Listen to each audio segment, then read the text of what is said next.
sent to burn. Nowadays they've been calling, telling me soon gonna be my turn. Head down, walk with reason, know that when the daylight dies, I'm gonna have to face my demons. Life of sin and a life of lies.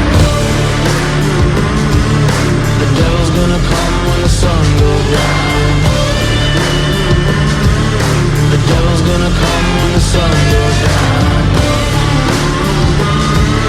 The devil's gonna come when the sun goes down. The devil's gonna come when the sun goes down.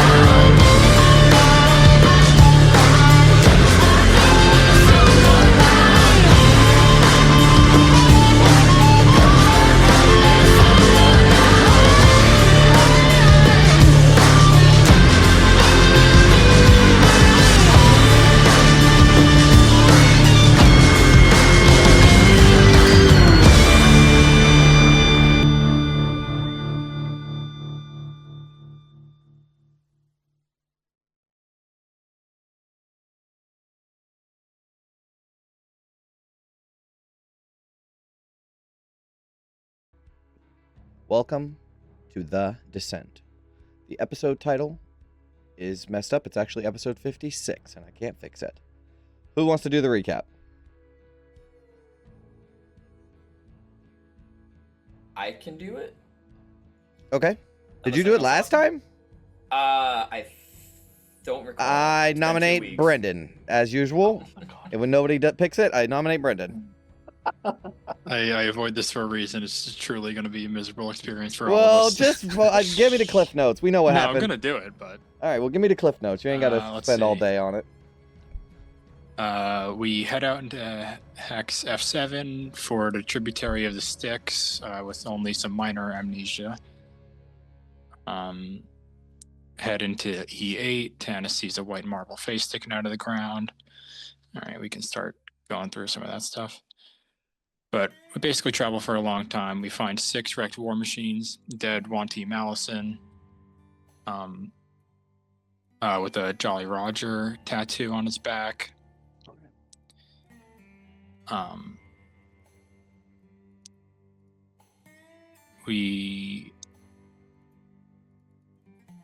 is it? Is that the night? Yeah, that's the night when Durgag showed up, and we have this conversation with this infernal auditor. She tells us about the Infernal Rapture and the Crimson Caravanserai. We do speak with Dad on that Yuan T the next day. Find out a little bit about I'm blanking on the warlord's name. Which one? The pirate Queen of the Doom warlord. Sea. Queen of the Doom Yes. Sea, yeah. Thank you. Finds out that she's seeking the sword as well. She has an immortal Hydra, allegedly. Well, she definitely has a Hydra. It's allegedly immortal. Correct.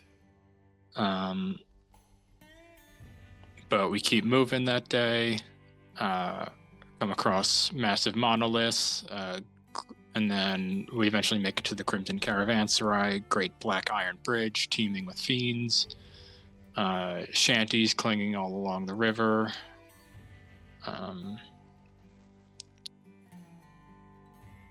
We get a guarded spot for our war machine.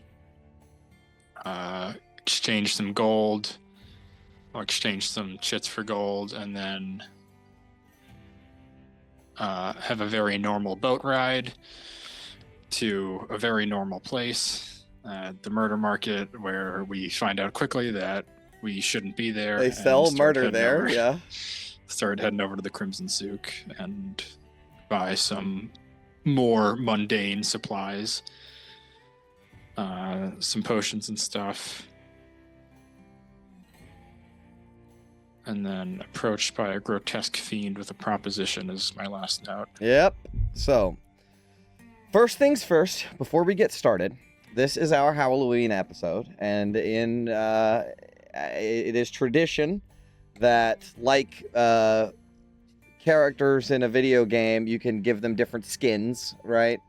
So we will all of our characters will have Halloween skins on this episode. So who wants to tell us what and it's meta, by the way. This is not in the canon of the game. They have Halloween skins on just for us. So for us, for the audience, who wants to go first, and what are you dressed as?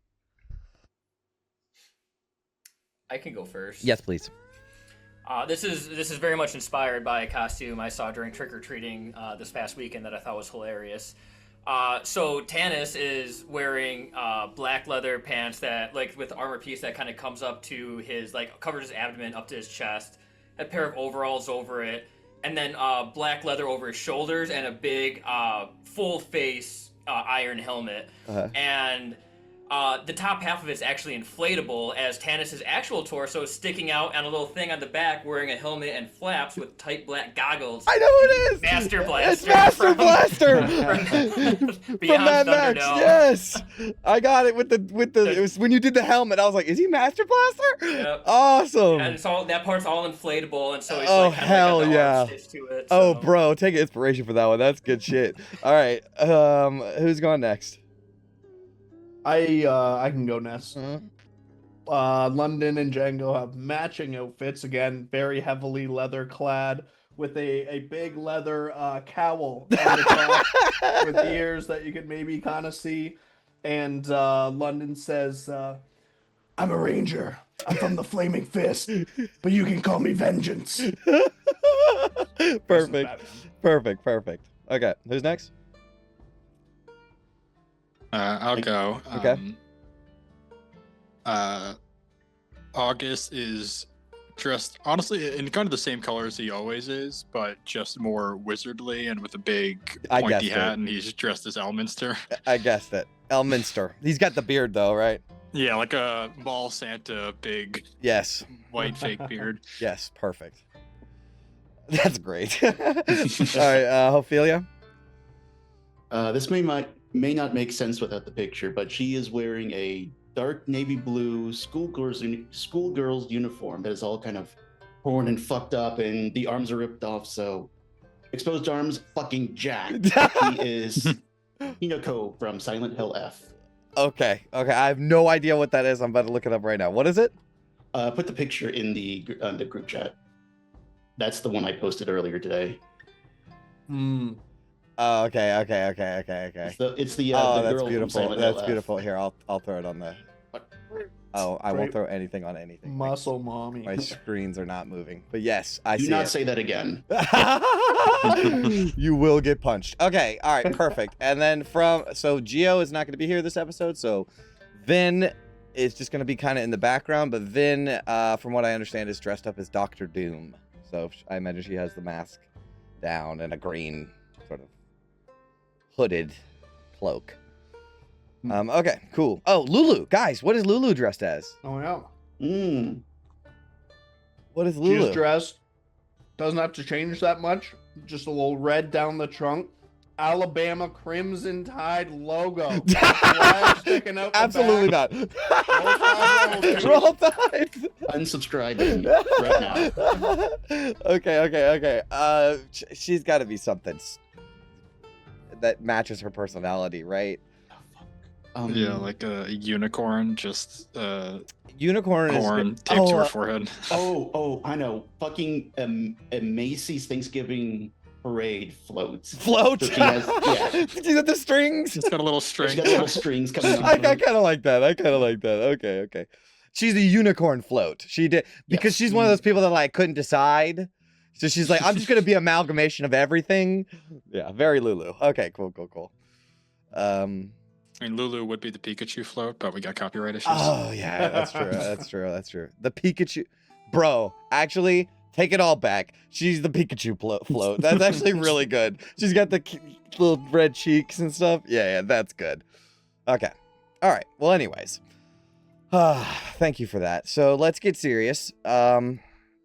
You guys are in the Crimson Souk of the Crimson Caravanserai. And it is this bustling, fiendish market. There seems to be no mortals around. Besides, ones that you do see are tugged around in chains. Some sort of slave situation. And you are approached by a Yugoloth of some sort. Fat, sickly pale, black lips, black gums. His eyes are a little off from each other, like not aligned. And he is wearing noble attire, but it is filthy and torn all to shreds. And he approaches you and says, "Looky here, fresh faces in the souk, and mortals no less."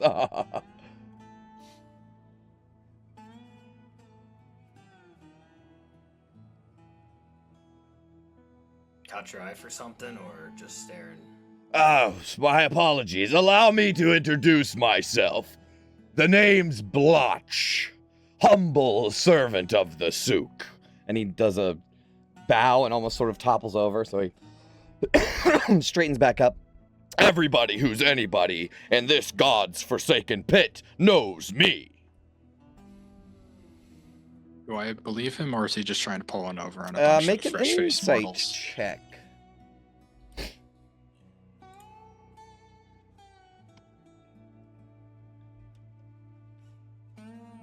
19. So, looking him over, people do know who he is. You can definitely tell that even by the looks that he gets as people are walking by. He does seem to be known by people. But this guy is obviously approaching you for some sort of scam or something. You're almost certain of it. You've seen it too many times in Baldur's Gate to not recognize it. But he'll say, "What does a group of mortals and a hairy yellow fairy want from the Crimson Caravanserai?"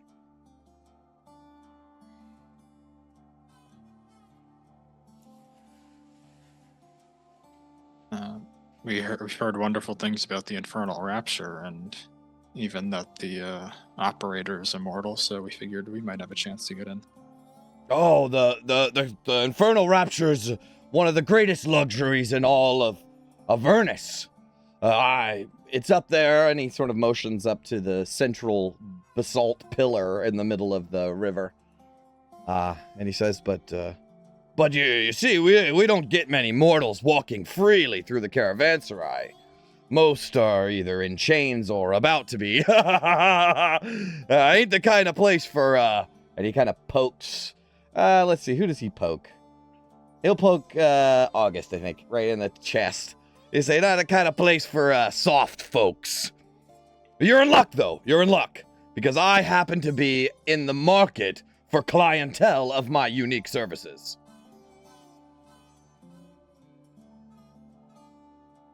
Which are? Mm-hmm. Allow me to be your friend and your guide.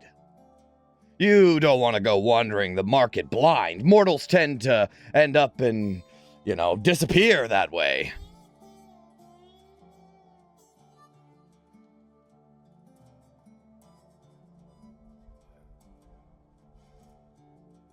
I don't know if that's necessary. I think. Oh, no, please, allow me. Cheap, very cheap. 5 soul coins, that's all I need. 5 soul coins, and I'm your new best friend. Pretty steep price for a friend. No. This one here is free, and she points to Tannis. Can't get rid of me. Come on now, don't make me beg. It's undignified. 5 soul coins. No more, no less.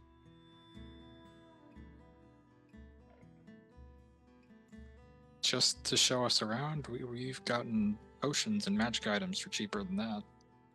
Oh, I cater to a more exclusive clientele. I'm offering my services to you. I don't know what kind of naive fools you think we are, but we're from a city ourselves where your kind is plenty, so forgive me for the offense, but we'll not be paying you 5 soul coins.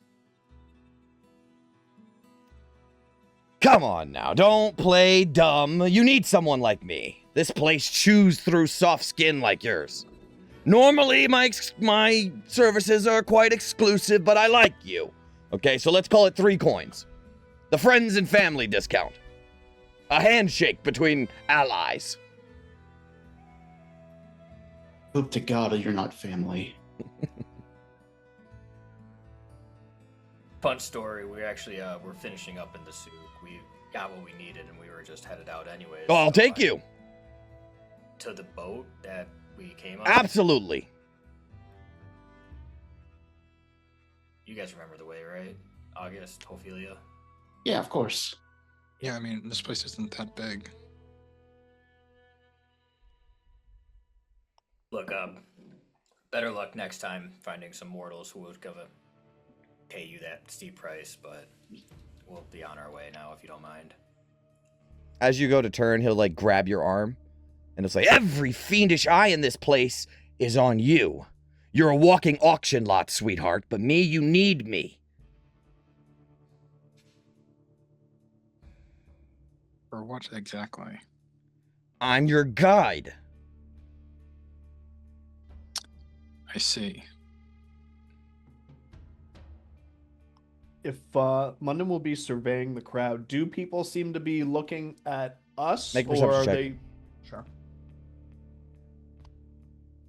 God damn it, I hate when people like this have a point. All 17. right, so he is making a little bit of a scene, and while you've been walking through, yeah, there are some people that give you like weird looks as you're Right. just mortals and stuff.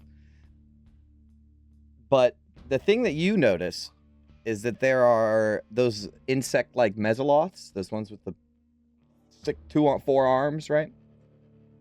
They seem to be kind of making their way through the crowd towards you in a manner that seems like this is a cooperated effort. Oh, damn. Kind of a forced hands deal here. Kind of, yeah. But they haven't made themselves known. You just have a keen eye and saw it. Right. I think London would whisper that kind of in August's ear, leaning over Ophelia. We may not want to make a scene. We could be outnumbered quickly. He'll tug on Tanis's arm where he's like, he's got it like a decent grip, but he's a little bit bigger. He's about the size of Ophelia. And he pulls you closer. He says, well, you need to come with me, else you're going to have a little accident. End up with a iron collar. How does Tanis look? Like, is he? More pissed off from being threatened, but than anything, and I'll try to wrench my arm away and be like, I don't take well to being threatened by anybody. Listen, don't make me look stupid. I'm not asking anymore. You are coming with me one way or another. And now you can see the mesoloths sort of come close enough now where it's like this could escalate out of hand. It hasn't yet. There's still a chance to save it. I'll look back to the rest of my party, be like, this guy's throwing us in chains if we go with him.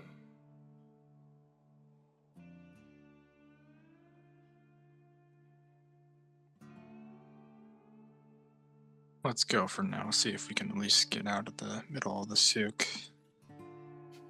If we fight now, there's no chance he helps us. If we go a little farther, there's some chance. That's a good mortal. Come on, this way.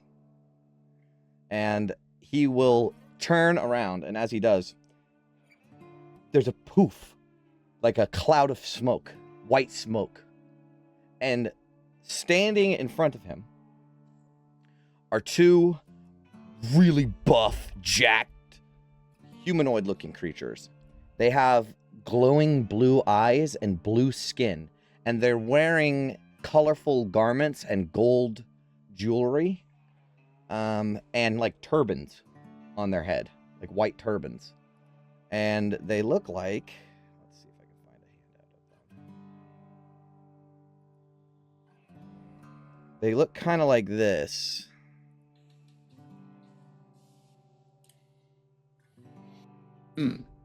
And there's two of them. And they place their hands on his shoulders. This blotch, this fat devil, demon, or fiend, stiffens when he sees them. And the crowd noticeably thin. Like the noise of the market noticeably thin. Because nobody was really paying too much mind. Like he was making a bit of a scene, but there wasn't a crowd gathered, right? But the noise quiets. And you will hear just the clacking of boots and a cane against the docks as a human man approaches. He's dressed in fine linens and silks, and draped in colorful scarves and hanging gold jewelry. He has the brown skin and dress of a prince or pasha of Kalimshan. He walks with a smooth black cane topped with a spherical red gemstone. He looks like... Find a handout.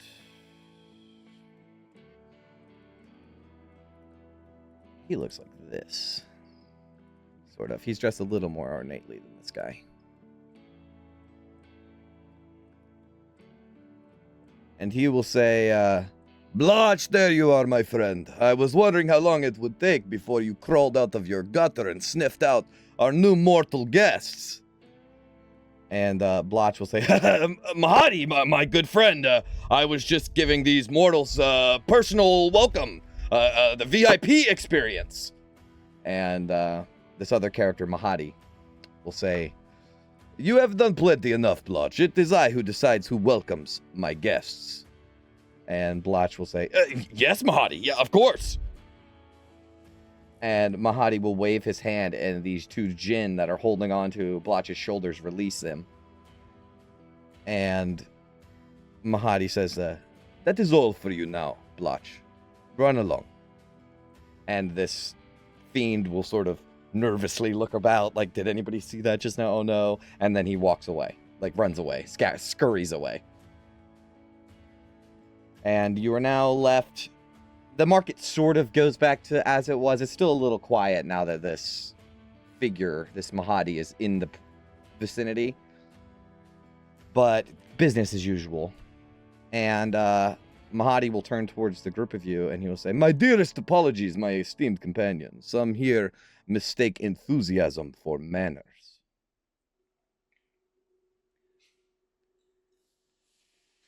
What about the others that were approaching us? They never got close enough to be engaged in the situation. You know what I'm saying? Like, they were kind of off to the side just in case something went wrong. They could enforce, you know? But after, when Blotch, actually, when the Jinn showed up, they skedaddled. Yeah, they still had plausible deniability. Yeah, exactly. That's why they were kind of in the background to begin with.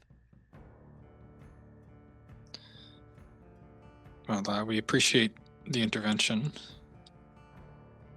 You have found yourselves in a place where mortals rarely walk without chains. That alone makes you very interesting to a great many people, and very valuable to a few. But you stand beneath my roof now, and my guests are not touched. Not unless I allow it, and I do not allow it.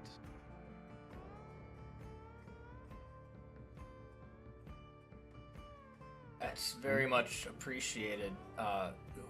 These men that are with you, who are they? These are my Jinn servants, Ikosh and Samani. Pay them no mind. Please allow me to officially introduce you to the Crimson Caravanserai. My name is Mahadi. I am steward of the bridge, patron of the Caravanserai, and humble host of Infernal Rapture. The most glorious oasis this side of the Nine Hells.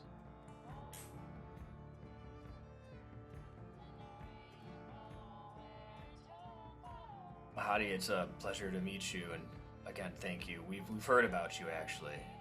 Good things, I assume. That you are a fine host, for one. Very good.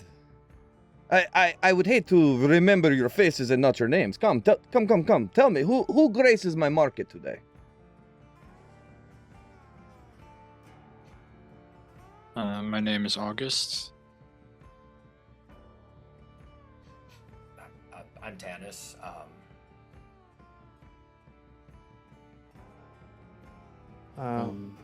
Orlando Moonrise. Ophelia. Does Vin lie? Vin says something. A name. There you go.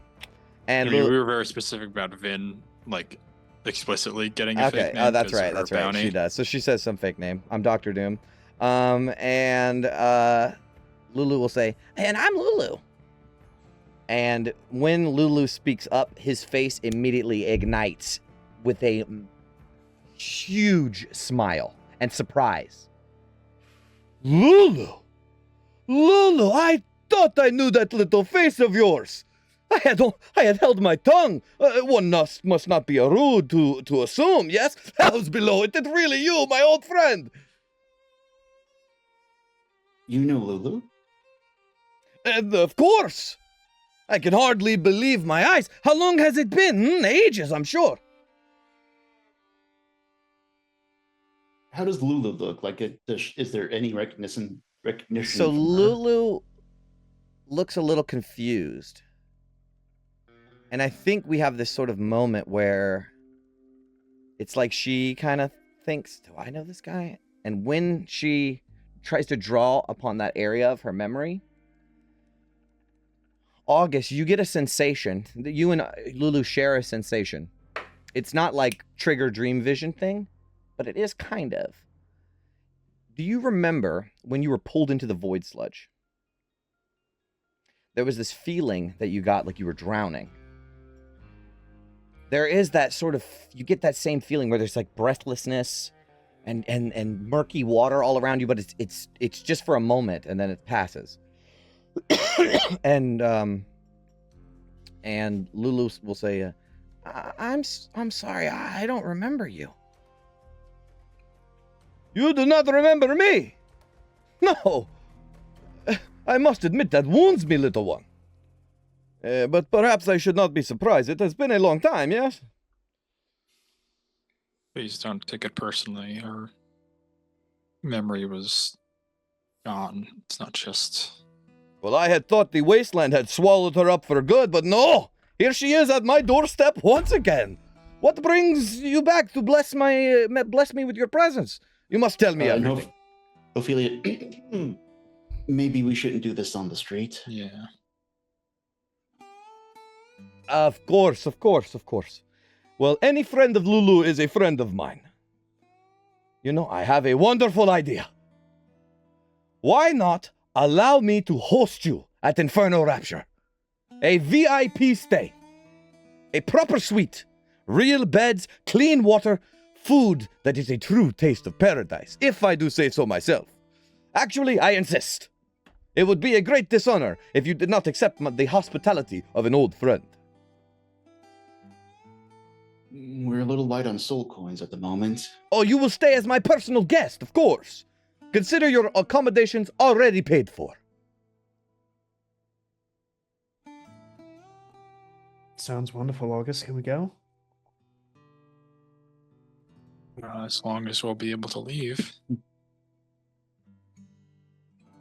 Of course. We do have to stay the night. I was actually kind of worried about where we were going to stay, so I think this solves our problem. Oh, you are going to love it. I guarantee it. But tell me, how did you arrive to my humble market? You did not walk all this way through the waste, surely. Tell me, you have a war machine, no? Yes, we do. Do you have it parked in the iron yard? Yes. Very good. Let me see your ticket. I assume Vin has that. Sure. If she can give him the ticket, and he will say, excellent. I will have my people give it a proper cleaning, a bit of maintenance, a fresh tank of fuel. My treat. It is the least I can do for friends of Lulu, of course. Can I insight this? You absolutely can. Hmm. What are you trying to see if he's gonna fuck with your war machine? If he's a little too excited to get access to our war Sure. machine. Yeah, make a insight check. Nope. I'll tell you 6. what. He seems genuinely enthused. Well, we greatly appreciate it. I wish we could repay the kindness, but No need. It is my Our treat. thanks. It is my honor. I do have some business to attend to at current, but you are my guest now, and my guests are never left wanting.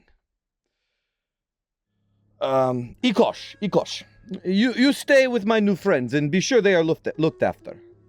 And this Jinn standing behind him with his arms crossed will just sort of nod his head. And Mahadi will continue. When you are ready, have Ikosh here escort you to the Rapture. You shall be received with the finest hospitality the Hells have you to offer.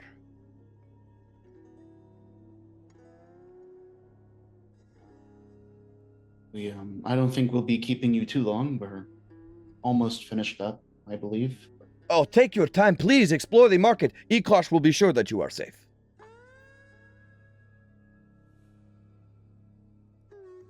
Very kind of you.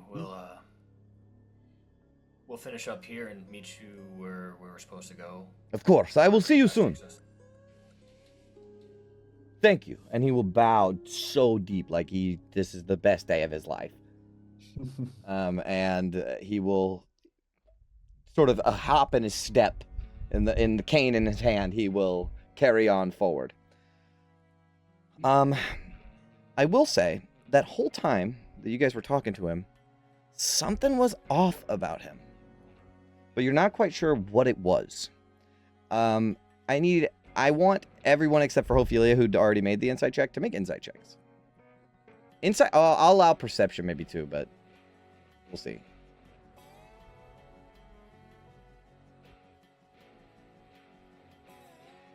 August. You're like, something is just different about this guy, right? Like something is not right.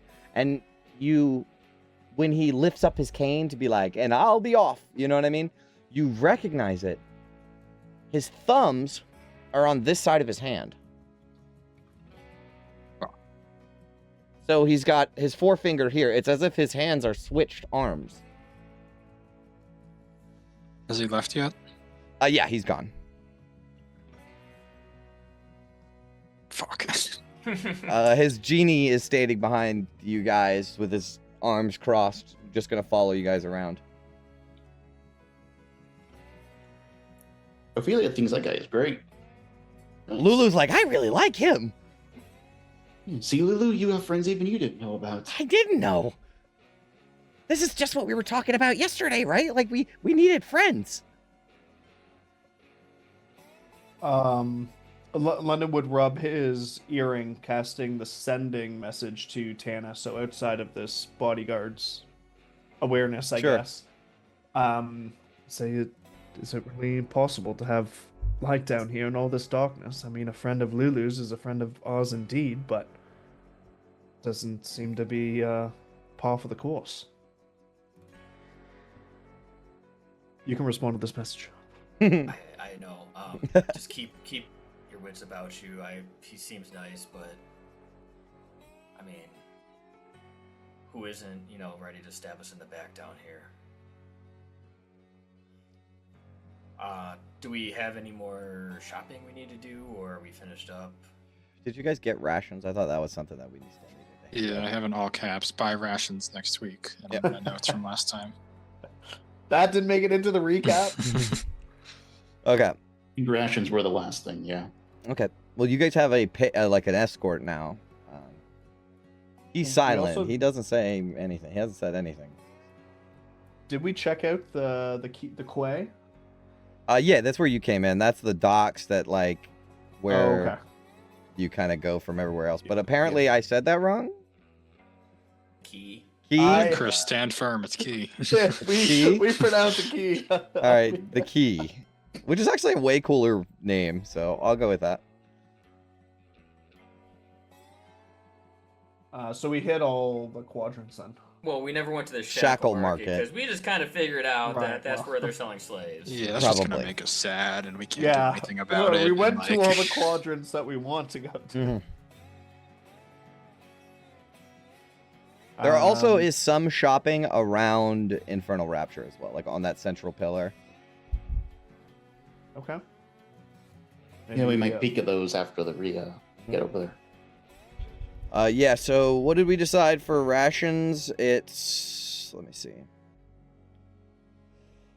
Let's see, we haven't bought. I think it was 7 for good ones and 4 for shitty ones. 7 for decent. 7 chits for That's decent. 4 Still for shit. infernal food. But yeah. Correct. So we have 500 shits left to play with. Do we blow it all on rations? I mean, we're in this for the long haul, right? We're Yeah. gonna need 'em. Well, we should. I mean, if there's more stuff we need to do near the Infernal Raptor, we keep a little pocket change just in case. Hold on to 100, 150. Yeah. So I mean, like 400 we've got the chits. soul coins. I figure we always got like emergency money there. That's true. I have 11 on me, and I know Tanis has 3. What, how in much... his- what is in the war machine right now? Do you know how many charges are left? There are 5 charges left if he's gonna fill the tank. Yeah, he's gonna fill the tank. So, well, however much... what's a full tank? 9. 9. Okay, so yeah. For however many soul coins that's going to take to fill your tank, you are now at 9 charges worth of when you leave. So you can go ahead and edit that so we don't forget. Okay. Okay, so 400 chits worth of rations, the good ones. We'll get that now, and unless there's anything else, I think we'll make our way to the Infernal Raptor. Yeah, I mean, however many that buys, that's up to you guys. Yep. Need to. It comes with 400 divided by 7. like Pretty hardtack, half decent infernal jerky, and dried maggots. That's fine. So that's 57 rations. Split 5 ways. Like 11 each. Pretty much 11 each, and then somebody gets an extra. You should hold on to it as the quartermaster. Yeah. Yep. Oh. So 11 each. Okay. I'm up to 17. I have that now. You're muted. That'll be, what, 385 chits? For 11 each? 400, he said. Well, 11 each, and then I have an extra 2, Okay. so 57.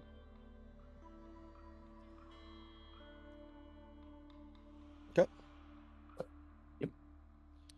Where are we putting those? I guess. Bag Well, each of you would have your own, I think. I'll take my 11. I don't know if I can hold 11 rations. Oh, then I'll carry them. Let me find out.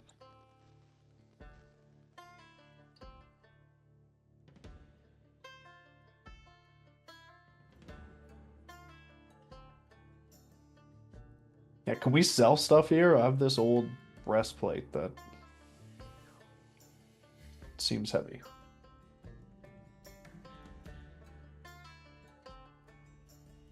What was the question? Can you sell Yeah. like standard equipment? Yeah. I have a breastplate that I'm no longer using. It's just a breastplate? Yeah. Hold on. I'll tell you how much they will give you for it.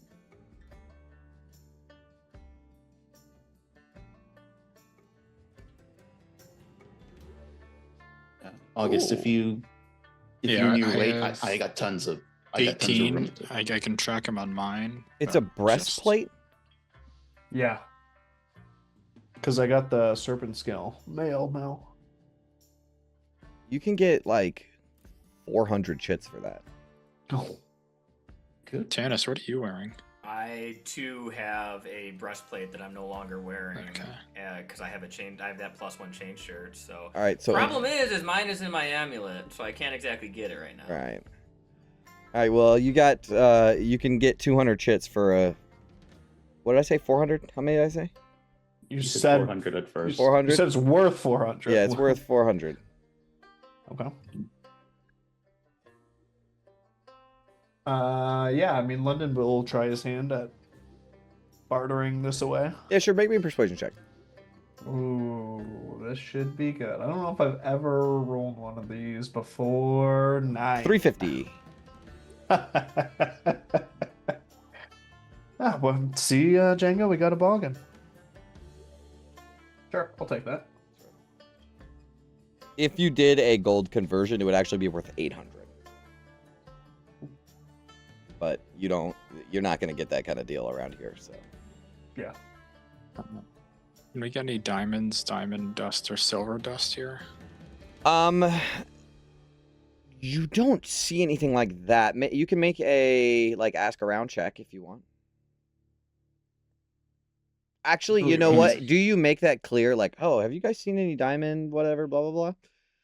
Yeah, I mean, I'll ask, the genie with us. I was about to say, the genie guy can say, script keepers.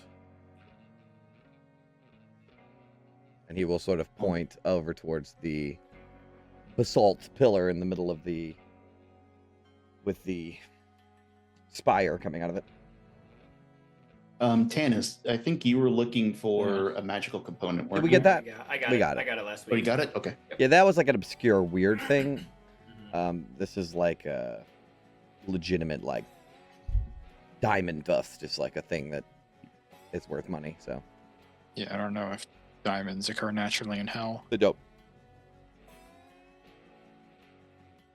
All right. I'm sorry, one more thing. Please. If I ask the genie, is there a place to find magical protection armor? Basically, you've kind of seen what they have to offer here. Okay, that was it. Yeah, but his answers are short. Like, I mean, can one we to get 2 plate? words. That would be an upgrade, right? It would, but I don't know if Look mundane around, plate but would be that's worth going to it. cost you big time. I'd rather find magical at some point. I'm good. Okay. Where to next? The Rapture, then, right? Okay. We got everything we needed. I mean, I'm willing to see how much we can get at the script keeper for some spell components. Yeah, let's check it out. Well, isn't the script keeper in the, or The- that's like in the central area? Yeah, on the Infernal outside. Rapture is the main building, but there are areas around. You'll see more when you get there. It's kind of hard to see from where you're at. But if you guys make it clear you want to head towards that central island, the genie will walk over to I think he actually has the wisp tail thing. So he will sort of float over to the edge of the dock towards a Maragon, or not a Maragon, a Morenoloth, and he will just snap his fingers and 2 gold coins appear in his hand, and he will pay for your trip easily enough. And once you guys can get in the boat, he will sort of float beside you, arms crossed the whole time, as you go towards this island pillar in the center. Hey, Koshi, what's that other building beside the Infernal Rapture? Pointing to the Vault of the Fist. First, there is other. You'll see when you get there. But because there's, you'll see. I'll explain it here soon. Let me pull it up. Also, what did London call him? Koshi? Koshi. Toshi. Okay, so Bump into London's shoulder and be like, "Don't be rude, asshole." He seems so friendly, though. he grunts. Yeah. Oh, where are my notes for this? Oh, here it is. I'm so sorry. The bridges overhead, so the big metal bridges, meet a massive stone pillar rising from the sticks. The base is blackened basalt, cracked and pitted from ancient fighting. Iron chains hang in heavy drapes from its sides. The ruins of old infernal battlements crown its upper rim, jagged and dark. A tall sandstone tower stands in the middle of the ruin. So it's basically a fort. It's an old infernal fort in the center. A tall sandstone tower stands in the middle of the ruin. Its dome is gold, polished to a mirror's gleam. Bright banners spill down its side in orderly lines. Bands of colored mosaic climb the tower's face in intricate geometric patterns, and latticework of fine brass traces the windows and balconies all around. You will be led to a dock that has rough stone stairs that lead from the water's edge onto a cracked basalt battlements that surround the central tower. Iron and wood stalls are built into gaps of old walls, and the ruined towers converted into shops. Chains hold canvas canopies above head. Lanterns and braziers line the walls in irregular intervals. Crowds move through the narrow lanes between the stalls. A dozen languages cut through the low hum of negotiation. Yugoloth guards in gilded armor watch over the market from raised platforms along the walls. So this is the first place you've seen that has guards, and they are wearing gold armor, like gold, like Minecraft style gold armor. And there are two places of note that you will see within this facility. The Vault of the First is a infernal watchtower that's been restored, and the Script Keeper is a section of the wall that has been repurposed into a library-looking sort of building. And then there is, in the center, Infernal Rapture, this huge sandstone tower. It looks like it was not built here. Like, it's impossible that this thing was built here.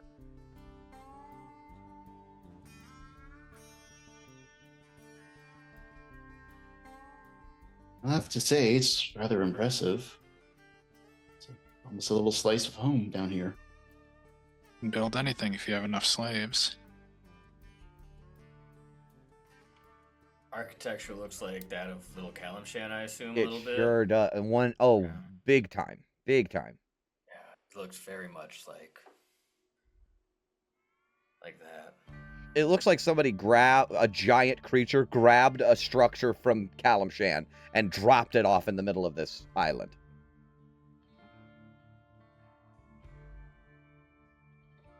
Can I ask what something like that is doing here? Or is that the million-dollar question on everyone's mind?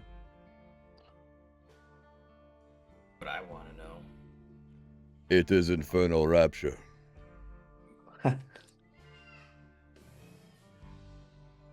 Always appreciate your insights. Do you mind us asking? You seem a bit far from home for a genie. How did you find yourself in Mahadi's service? He is my master.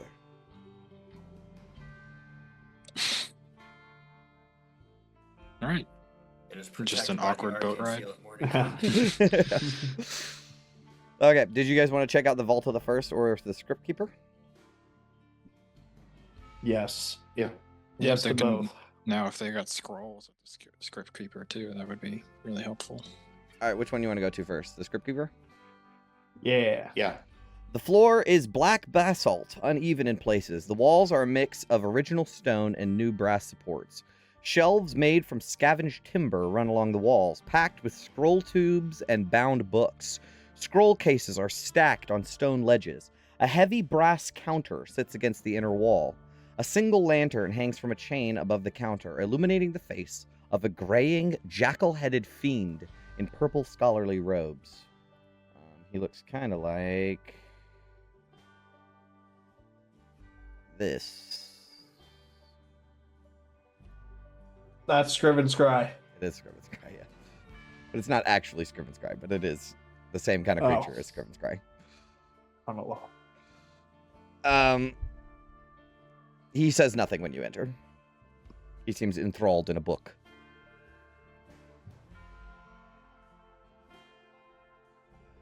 Quietly knock. As to startle them as little as possible. Yeah, he looks down his spectacles. And he begins speaking in Infernal towards you. So I guess only August and Vin understand, or somebody, one of them. Yeah. And he says, welcome to the Script Keeper. I'm the Script Keeper. How can I help you? Hello, sorry, we're a bit new here. What services do you offer exactly? We have spell scrolls, vellum. I mean, he's got all kinds of stuff. He has spell scrolls up to 5th level. He's got a couple of magical wizardy stuff that would be more useful for a wizard. He has 2 staves for sale that are magical staves, but they're extremely expensive. One of them is an enspelled staff that casts blight like a couple times a day, and it's 40 soul coins. And there is another one that casts moonbeam a couple times a day, and it is 5 soul coins. But there's wizard stuff that I don't know. There's an arcane grimoire, which is a +1, and the alchemical compendium. Oh, like straight up requires attunement by a wizard. I think so, yeah. And then spell scrolls up to 5th level. 5th level spells are 5 soul coins, or 9,500 shits. Oh, is it like 1 soul coin per level? No, it's cantrip to 1st is 250, 2nd to 3rd is 900. 4th and 5th are 9,500 or 5 soul coins. Because it gets so many shits that he just converts it over to soul coins. Because there is almost a standard. Moonbeam staff sounds interesting.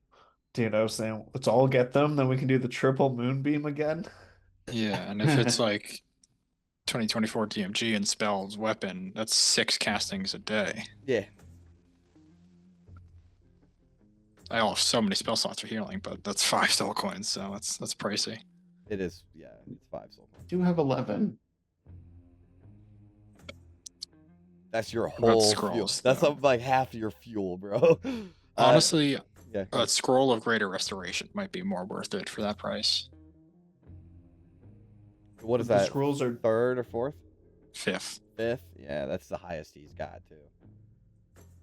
and the scrolls are just one and done, right? Like single use. Yeah.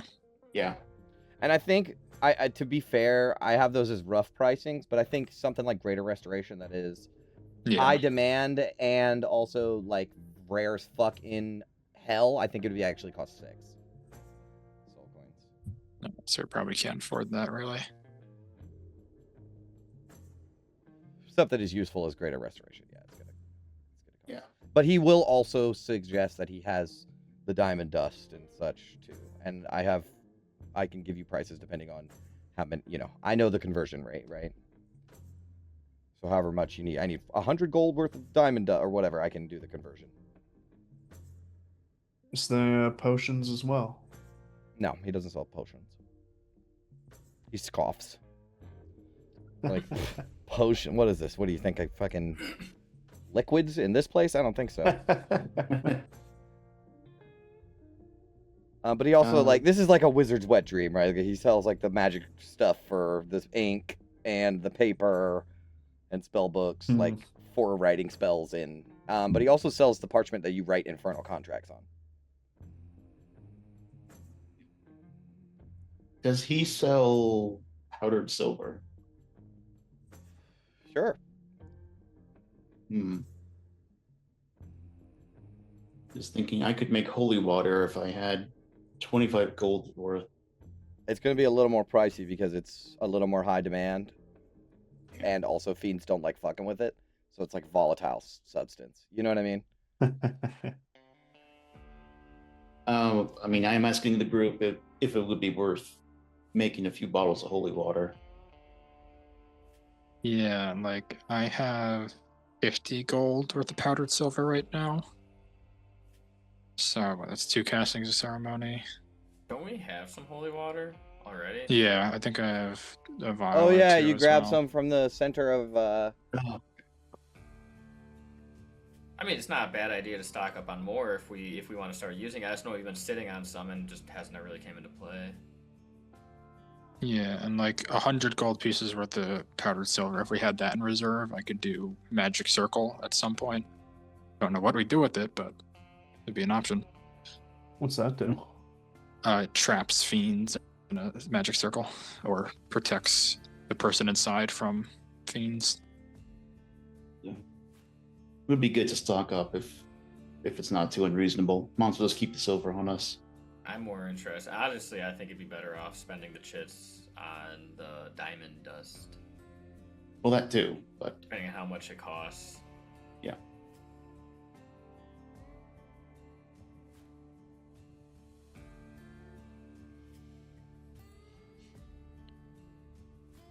How much is a 4th level spell scroll? I mean, it does depend on the spell, but we're looking at around 5 soul coins or 9,500 chits. Oh, okay, that's the same as 5th. Yeah, it's 4 and 5 are the same. But depending on the spell, right? Like if it's a popular 5th level spell, maybe it's 6. And if it's a super dumb, useless 4th level spell, then it's 4. Yeah, I what's was- this I was guy's thinking- bargain bin look like? Does he have like one of those little things off to the side? with I all mean, the he's random got shit in it? he's got cantrips and 1st level spells. Well, these guys are nerding out over the spells. London takes a look around the library. Are any of the bindings of these books in common, or are they all in? Oh, Infernal? all in Infernal. Some in Abyssal. Actually, in some in languages you've never even seen before. Right. This doesn't seem like the kind of guy that stoops to the level of speaking common, even though I guarantee he does. So is this like a shop and a library? Like, are we free to There's peruse not. the Yeah, you can books? peruse the books, but I don't have anything specifically All right. as far as books are don't either. concerned. Yeah. All right. That's fine. I don't need to look at them. In fact, I think Tanis has been just affixed to the genie's servant Mhm. the entire time, just like looking at him. Mhm. He literally just stands so idle and doesn't flinch, doesn't move, and keeps his arm crossed the entire time. Do you like living down here? Where's all that anger come from? Have you ever been in love? London's just hitting him with all these questions, and I'm He's assuming literally just not like, yeah. All right, what are we doing at the Script Keeper? Let's move this along. Are you working it out, August? Yeah, I'm just making a list that I'll pitch to the group. Okay, he's putting together a PowerPoint. This is why we need gold dust, or this is why we need diamond dust. Well, that is, yeah, so silver dust, diamond dust, I think are definites. And then, are there any spells that we think would be especially useful? Like, the ones I was thinking of were invisibility, fly, protection from energy, gaseous form. Gaseous form, maybe. Fly, I mean, like, half of us have flight capabilities already. Yeah, I so actually I'm just saying dumped the one invisibility. person who I doesn't. was going to we say, I could get think it's out of dodge everyone quick. except me. Well, you can't ride on the back of Django? Django can't fly and ride him, or he can't Oh, ride yeah. Django and fly at the same time.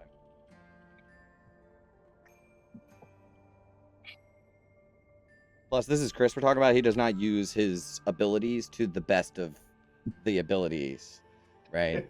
I would try to. What the character sheet is flavor for him. All that other extra bullshit just to, shoot something. Sharpshooter, that's it. I am looking for other buttons on this sheet that I can use. A new one every day.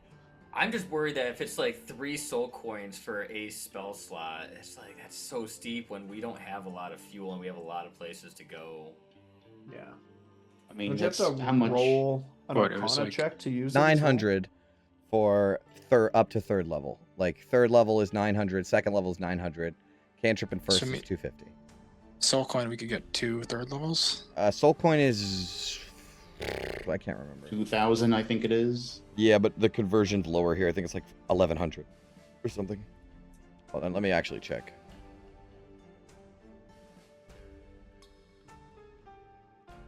But it might have been 18. Could be 1900. 16 though. 1900. And that's like a really good deal for one. So I'd say probably 1800 for a soul coin. A full soul coin. Full 3 chargers. I mean, I don't have anything I can think of for myself that, like, I need this spell.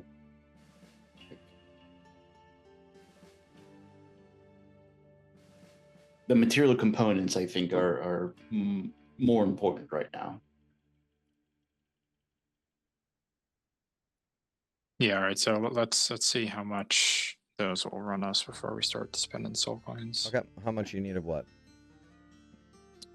Diamond dust. How much? Like, I need the gold Oh. value. So like 100 gold pieces. Okay, so it's like 235 shits. Okay. And 100 gold worth of silver dust. 100. Wait, what did you say? So it's 100 gold of both, right? Yeah, pretty much. So, 100 gold so of it's both. the same. 235 for each. So 560. All right. Are there any whole diamonds? Well, what do you need? Talk to me. Like Revivify? Yeah, well, how much is it? 300? He's got it, but it's going to cost like 675 or something like that. Around that. It's double plus some change for chits. Okay, I think maybe we just drop a soul coin, load up on spell components here then.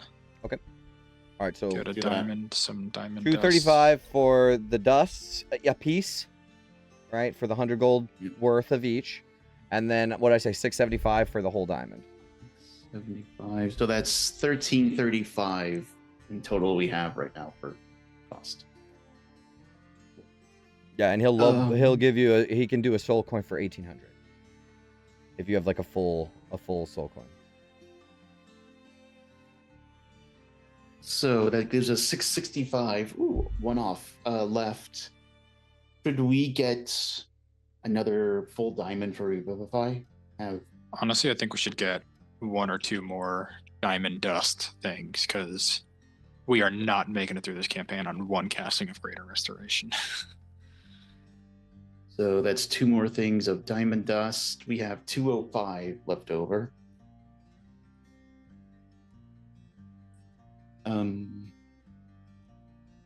I don't see any other materials I need.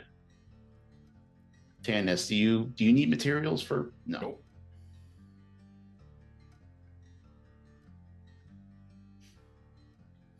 I don't need any materials either. Oh, we were wondering. I've got Hunter's Mark, guys. I'm good to level 20. Good. Tanis, can you make me an insight check?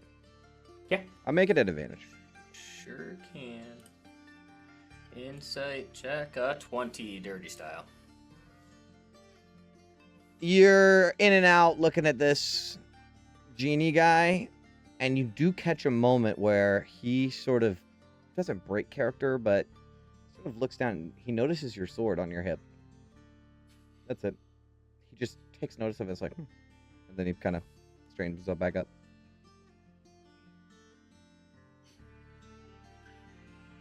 Okay, are you guys done in the script keeper? 1 second. Mhm. So the parchment to write infernal contracts. Yeah.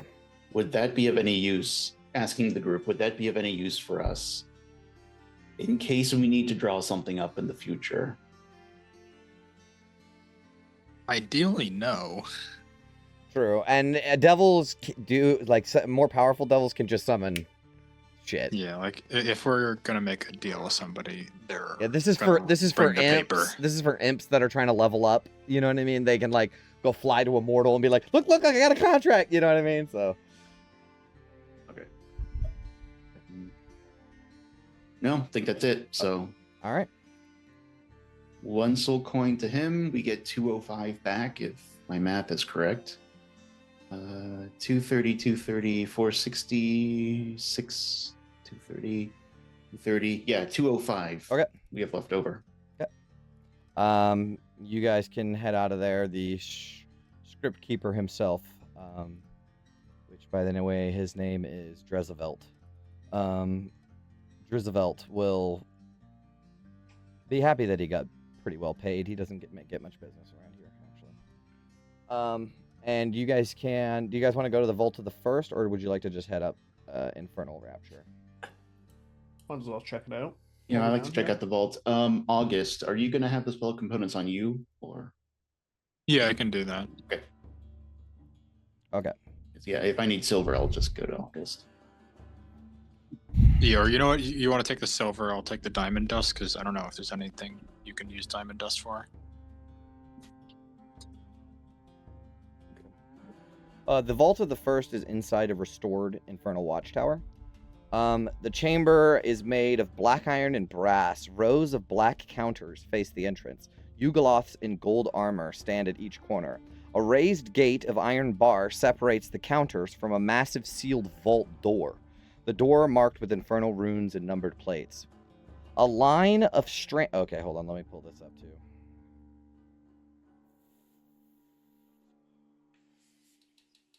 A line of strange chests stand against the back wall.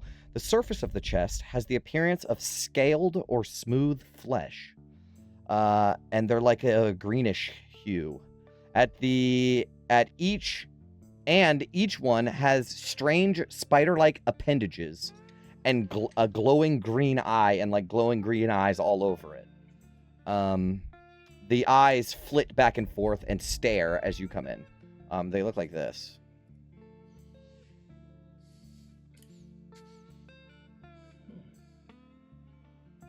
This is some sort of bank. They do soul coin appraisal and sale. So this is where you buy soul coins. And this is also they have a storage thing. And this is also a good place to exchange gold for chits and vice versa.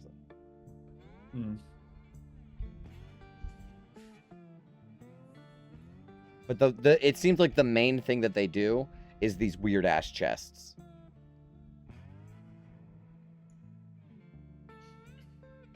Should we ask about? Should point to one of the chests, like what these are. Infernal safe deposit boxes. Just in case we run into one in the future, be good to know about them. Honestly, we got some stuff we could put in one. You want to ask about it? Yeah. Yeah, there is an imp. This place seems to be run by devils, which is you've seen devils around, but this is a almost wholly Yugoloth place. But there are devils running this place, and you can go up to approach an imp at a counter or whatever, and he can explain that those are called far chests. They are an aberrant creature, so from like the far realms, that has the appearance of a box. Each one has inside of them a pocket dimension. A person can touch the eye of a far chest, and they will magically become linked to the far chest system. Each chest links to a personal pocket vault anchored in this extra dimensional space. Anyone with a far chest bound to them can access their vault from any far chest in the multiverse. So basically, it is a bag of holding, and every bag of holding that you ever come across will have your singular chest inside of it.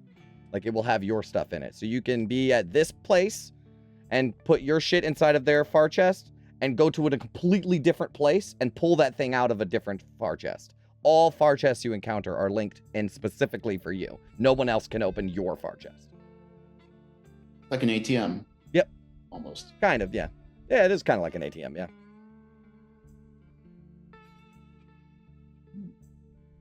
And this is a service that they sell, yeah. Sell. Okay, so So they have free, they have, like, these are wild creatures. So if you were in the far realm and you've seen one, you can open up your far chest. But they have in hell, they have a sort of monopoly on the far chests so that nobody else can get access to it. How much does one cost? I think it's a soul coin. But you have to, like, sign contracts and stuff too. Like, it's like making a bank account. You have to have stuff appraised too. Like, you have to present something of value and have it appraised in order to show you have money to open a bank account. You're opening a bank account. Seems like a lot of paperwork for London. Oh, they'll have it done in a jiffy, bro. One signature covers it all. Yeah, I mean, we kind of need quick access to all our stuff, I feel like. we don't really have anything that we need but don't need on us. Just a cool thing that this is how banks work in hell. Yeah, you never know Yeah, the future. Now we know they exist. The far chest concept is really cool. That is cool. Thanks. I didn't come up with it. It's from Minecraft. So, but I thought it was a good idea, and it makes a lot of sense. So, Neat bit of flavor. yep. Any soul coin sales though, this is where you got to go. So if you wanted to buy soul coins, you'd have to do it here. How many soul coins is it to take your shit back out? No. Once you have an account, that's it. You just have a contract. So it costs 1 soul coin to use the service Forever. indefinitely. What a deal. Mm-hmm. They're leaving money on the table. Yeah, but I mean, it's like if you fail to do something, we get your soul forever. So there is stipulations. And if you die, you can't get anyone else's shit, I imagine. Yes. So. No. It's singularly locked to the one person. Like even the devils don't have access to it. They do. It is a abyssal space that no one can reach, except for you. So the shit that you put in here is completely safe. It's just getting access to the far chest is the hard part.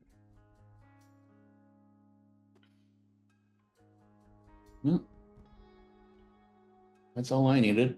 Okay. You guys want to head to Infernal Rapture? Let's do it. The genie will nod his head and take you there.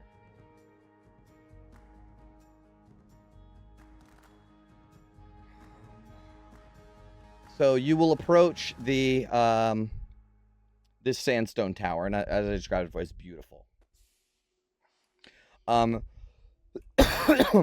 And there is a set of ornate, smooth stone doors, and set into the base of the tower, and 2 Mezzoloths in fez hats and gold-trimmed collars. And as this genie sort of leads the way, the Mezzoloths immediately bow and slide the doors open. And you guys can enter inside. You're going in? Okay. So you immediately notice that this whole place is this whole tower is a facade for one room. The noise of the caravanserai fades the moment the door closes behind you. Warm, perfumed air fills a marble vestibule lined with golden pillars and hanging silk banners, and it goes all the way up to the ceiling, where you can see mosaics in the domed gold roof. Soft amber light spills from glass lanterns suspended in even rows across, hovering magically above your head. A long black marble counter runs along the far wall. Behind it, a pale-skinned female Cambion, which I don't know if you guys have ever... I don't ever showed you a handout of a Cambion, but they're like your classic tiefling devil, kind of. Missouri from Baldur's Gate 3, I think, is a Cambion. Yeah. Here's like a badass strong one, and then here's some better art of what they actually look like. You're gonna see a lot of these guys around here. But there is a Cambion, a female Cambion, pale-skinned, in a silk uniform, standing perfectly still, her hands resting on an open ledger. There are 2 muscular fiends in gold-inlaid armor that watch from either side of the archway. Velvet ropes mark narrow lanes leading to the desk. So there's you have to do the thing at the bank, when you go around the line, even though there's no line, because there's no one in line. And behind the desk, there is a tall, gold-rimmed portal that has an amber surface that sort of shimmers like water. And you will also see a few succubus in uniforms carrying towels, and one of them carries a tray of wine. And as you guys enter, they will immediately bring you the tray of wine. Do you guys take a thing of wine? You're just offered it as soon as you walk in the door. Ophelia grabs London's hand as soon as he reaches up. No, not yet. They will, just bow, and then if you don't take any, they'll just move on. But as you approach the Cambion clerk, she will say, "Welcome to Infernal Rapture, where your comfort is assured and every desire is within reach. It is an honor to receive you.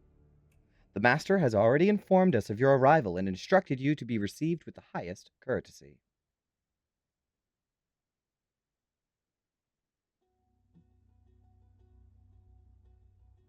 Way That's a- different.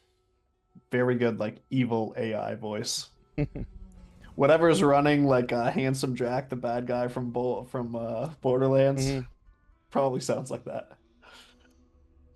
Before you step inside, we ask that you sign our guest compact. And she will sort of wave her hand, and 5 contracts scroll out in front of her. 1, 2, 3, 4, 5. Yeah, 6 contracts. 1 for Lulu. Will roll out in front of her. You must sign our guest compact.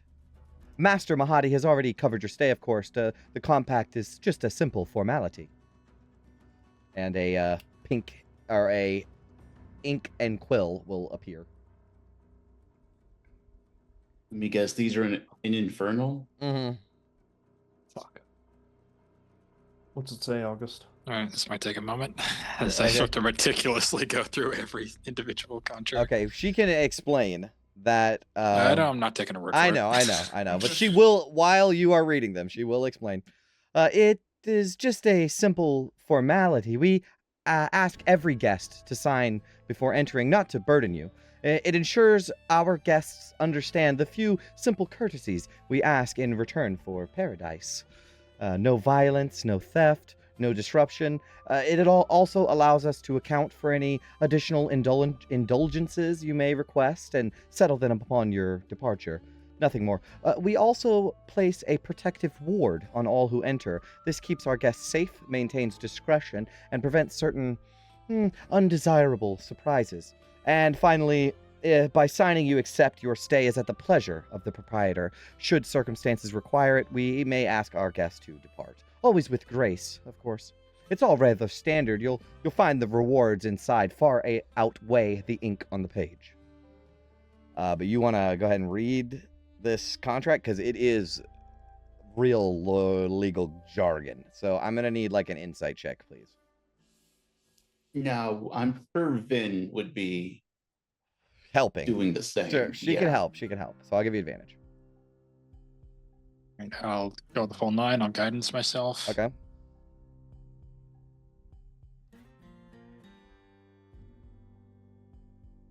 Okay. 15. All right. So it basically covers everything that she said. So no violence, no theft. You basically, by signing this, you're agreeing to the terms, right? It's a terms of service thing.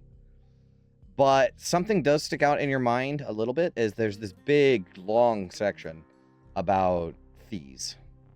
And that if you incur fees, you're going to pay for those fees. And if you cannot afford those fees, then you're basically bound to repay them. It's hard for you to decipher more details because it's, like I said, it's very legal jargonese. But that is the gist that you get from it. It's like, if you incur money here, like if you incur charges here, you have to pay them back before you leave. And if you don't, you're not leaving. So don't use the mini bar in the room, basically. If you even look at the fridge. Don't even pick it up. I'm gonna be so honest. I knew you were gonna say that. Like, while I've been writing this, I've been thinking they're just gonna keep saying, "Don't open the mini bar." Yeah, like my main concern, I guess, is we go in, they try and put us in chains, we fight back. It's like, oh, okay, your souls are forfeit as per this contract you signed. Oh no, they make sure like there is a ward on you. So that is something that you do get a little bit. It allows the staff to glean information about you, like your name and how much money you've spent so far and stuff like that. But it also will protect you from other guests. Like if you are in danger or something like that, it will inform the staff, stuff like that. You can't get teleported out, stuff like that. I mean, all seems on the level. It's as reasonable as you would hope for, Miles.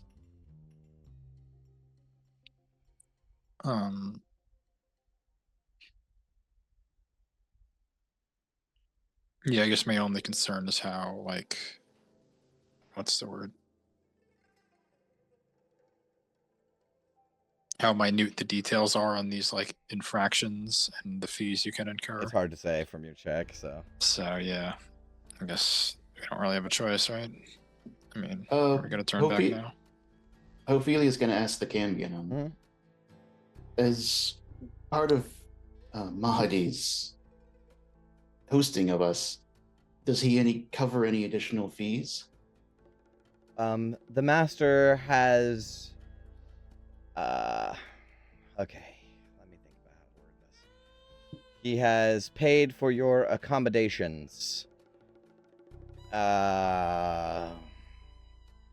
She says it's fine, don't worry about it, in a very professional way. But She doesn't say yes. Right. She does not No, say yes. she doesn't. But she does make it like, no, you're good. You can come in. You can stay here. You will have a room. You know, food will be provided. Stuff like that. So it's really hard to parse what the fuck she means. Hmm.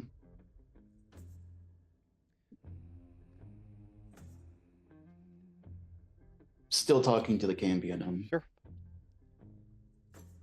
May I be allowed to amend my contract to automatically decline any paid service that's not covered under our stay? She will say you are never forced, ever, to do anything that you don't want. This is a place of paradise. Will we be informed of any of these fees? On your departure. Mm-mm. Anything. So, That's how they don't get get the you. drinks, don't eat the food, don't go to the gambling hall.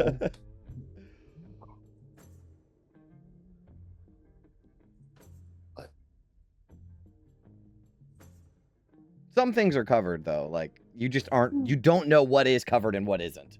And that's what I want to make clear. Like this is going to be a pleasure. Mahadi has paid for you to have a pleasurable stay, but you just aren't sure what that entails, and he didn't tell you, and nor is she. Yeah. It's the room and the free breakfast are there, but the Wi-Fi is paid. Right. I get it. Kind of thing. Yeah, maybe. So just be careful while you're in there, I guess. I don't think we have a better option right now.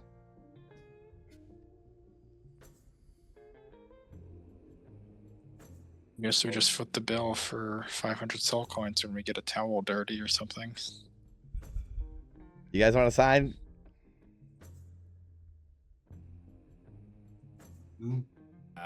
Now we know to be smart about it. Yeah. So keep your wits on you. Is there a penalty to sign with a fake name? It won't work, actually. Oh, Yeah. Like sorry, Ben. the ink will write on the page and then it'll disappear because this is actually an infernal contract. Yeah. I mean, Ophelia is going to do it if August gives the okay. Tannis, you seem uncomfortable. No, Tannis is uncomfortable because he's tired of waiting. Like, this is the closest he's gotten to getting He's answers looking about over, his family looking over their forever. shoulders at the portal, like, "Hello, let's go." Yeah. Okay, let's do it. All right, then. All right, so you sign the contracts. Even Lulu takes her little trunk and writes Lulu in little curly, like first grade cursive. That's how she writes. And Just a trunk print. there you go. And you guys are welcomed inside. You go through the portal and you get that, like drop on a roller coaster kind of thing, like just, and you are in a completely different place.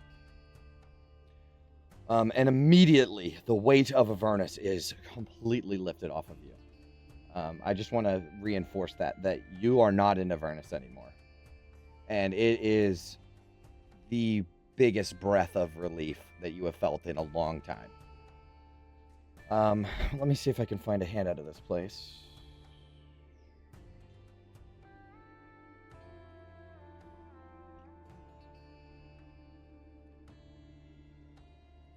Uh-oh, my handouts aren't working. Let me open another Roll20. Is this like the Illusion Wizard's tower? Similar, yeah. Except it's way more bougie. My Roll20 stopped working. Give me 1 second.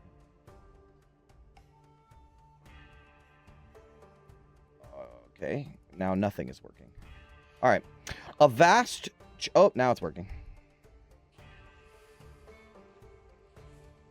A vast chamber of black marble stretches out ahead. The floor is black marble. The walls are white. The floor polished to a mirror finish. Gold inlay traces the surface in curling geometric patterns. High above, the vaulted ceiling displays the illusion of a vast swirling galaxy. Bands of violet, crimson, and gold lights slowly turning across a dark star field. The colors ripple over the floor, making the entire space shine as though it sits beneath a living sky. Dozens of massive crystal chandeliers hang from the ceiling on gold-braided chains. The walls are made of white marble veined with gold, carved in calashite arches and domes so elaborate that they seem to overflow with detail. Every edge is gilded, every surface gleams, even the ventilation grates are filigreed. Lining the walls and sunken alcoves are rows of calashite lounge chairs and couches upholstered in deep crimson silk. Gold-framed low tables hold crystal decanters, hookah bowls, trays piled with sugared fruits, and dishes of gleaming silver. Perfumed braziers breathe warm spice into the air, filling the room with the scent of sweet smoke. Staff move through the space in smooth paths. Devilish courtesans wear layered white and gold silks and fine jewelry. Each carries trays of glasses and folded towels. Infernal stewards adjust place settings and pour wine at a central cluster of tables. Music plays at a low volume from an alcove where 3 musicians sit behind a veiled screen. The guests, however, blatantly clash with the perfection of the room. Dozens of infernal figures lounge in clusters. Obese devils, gaunt fiends wrapped in silk, dripping jewels, their movements lazy and careless. Fingers slick with grease clutch crystal goblets. Loud, wet laughter cuts through the soft music drifting somewhere unseen. So it's basically like this really beautiful place. Like, I hate to say that you've ever seen, because I don't know what you guys as characters have seen, but it is basically the most beautiful place you have ever seen. It is shockingly beautiful. And the staff are also equally as beautiful, but still fiendish. But the patronage is disgusting, gluttonous, like fiendish devils. As you enter, you are approached by 2 women. And let me find their pictures. One of them has like a darker skin. One has like a... Let me see. Yeah, here we go.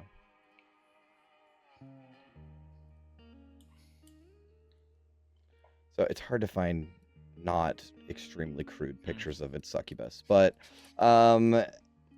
2 courtesans will approach you. Succubus courtesans will approach you, draped in silks, gold bangles, piercings, and necklaces, and their mouths are covered with a gossamer veil.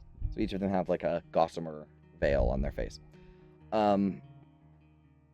They will approach you. One has gray skin, the other has red skin. And the gray skin one will introduce herself as, I am Orania. And the other one will announce, I am Pris. And they will both say, almost in unison, welcome, honored guests, to Infernal Rapture. And they each have silk towels that they will hand to you. Like, you can't not take it. Actually, one has the towels. So they give them to you, and then the crystal flutes. Each of them give you like a wine glass. Just as soon as you don't have any choice, like they're shoving it in your hands. What's her name? Orania. Orania will say, a small refreshment with the master's compliments. If there's anything you desire, anything at all, simply ask, and someone will make it appear.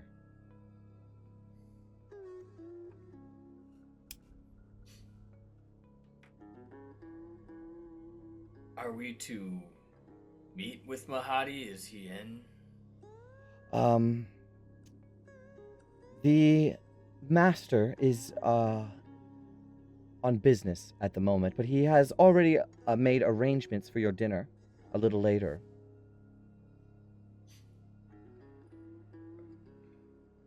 The accommodations that he had said he will be providing, are those rooms? The other one will say, yes, he has rooms for each of you.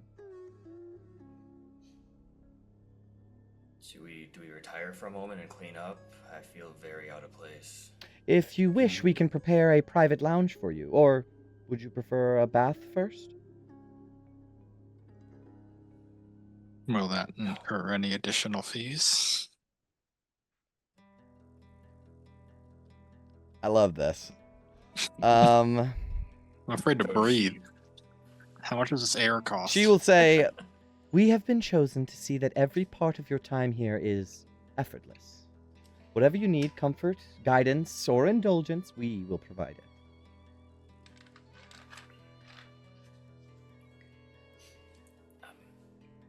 I think just retire to our rooms if we need to clean up. But I don't think the private bath is necessary. The baths, she will say that she will introduce you. I think the gray one is the more mature of the two. And I think she can tell you that there are different wings. The west wing is the hotel and rooms / the paradise suites. She'll just say it's where the rooms are and the paradise suites. The east wing is the spa and sauna. The north wing is the restaurant, and the south wing is the bar rooms and pleasure floors. The baths are for all guests. You don't have to pay extra for that, by the way. Oh, cool. Yes, I think we should go to our free rooms, Mhm. get dressed out of these armors, and go to our free baths. Okay. Sure. She's being expressed like Sure. free, Yeah. free. Just because you say it's free doesn't mean it is free. It's like, I'm going to take this free TV from Best Buy. No. The red-skinned woman, Pris, she will hold out her arm towards London as if, will you escort me? The gray one will do the same for Tanis. All right. Okay. So you guys lock arms with these stunning women and and begin to walk towards the hotel area. As you are walking, because this place is huge. Like, it's huge. Just the lobby is like the size of a normal hotel. It's huge. So it takes you a minute to walk towards the area you're going to. I think the Orania will say to Tanis, are you here for business or pleasure? Business, actually. We were invited by Mahadi. We met him in the Sioux. And he seemed very interested in having us to discuss certain things that he was interested about our party. Press will speak up, speaking to Tanis, but also to London and the group. She will say, you carry yourselves like travelers. That means you're either very brave or very interesting. Bravery isn't worth much here, but interesting. And she'll take London's hand. Interesting is far more valuable.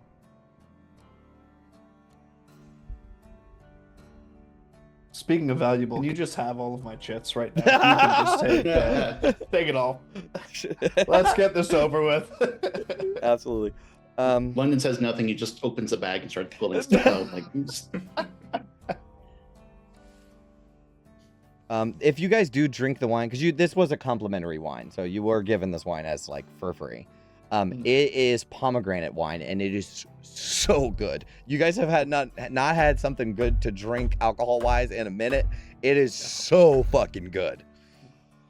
Like it's almost gone in it before you realize it's gone. I'll actually ask Aranya and be like, how often does Mahadi invite guests based purely on how interesting they are? Well, Tanis, it is a rarity, from what I understand. You must be very special. Somebody in this group is what caught his eye. It's a little disconcerting, I'll admit, but... Do people live here? Just stay here forever? Some people outlive their stay, but nobody ever stays too long. You know, they got more lives to go to, and Mahadi makes sure that the fees that are incurred are paid for, and guests cycle, or what's the word where it's like you gotta leave, you gotta go, you know, can't stay here. But she says I live here. What a home it is. She'll like gesture. I can see why. Oh, what are you doing here? She'll ask to London. Still not exactly sure yet.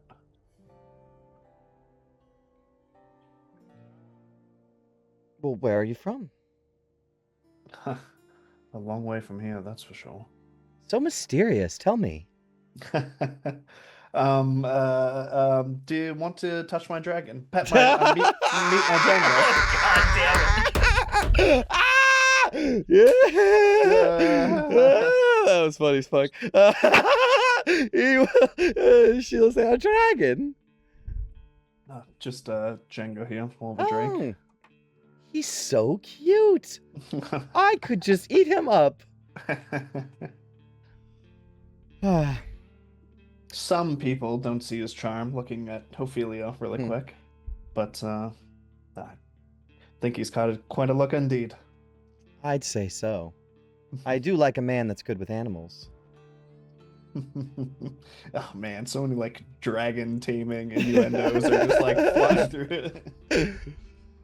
Okay, so you guys can make your way to the reception desk. You have to go up a short marble staircase through a set of gold-trimmed archways. A long black onyx counter stretches across the far wall, its surface veined with gold. A warm amber light spills from crystal chandeliers overhead, glinting off polished marble floors and gilded lattice panels. Behind the counter is a fiendish woman with white feathered wings and a dim brass halo hovering over her head. So she's a fiendish woman with white feathered wings and a brass halo, wearing a sort of clerk uniform. And she will say, "Welcome, honored guests. The master has already made the necessary arrangements for your stay. Your accommodations are prepared and awaiting you."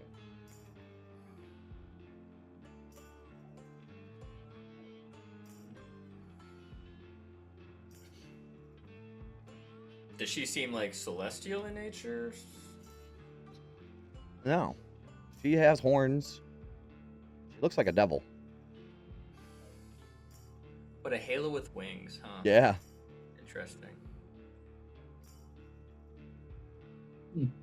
Your accommodations are prepared, but should you desire something more personal, our paradise suites can become anything you wish them to be.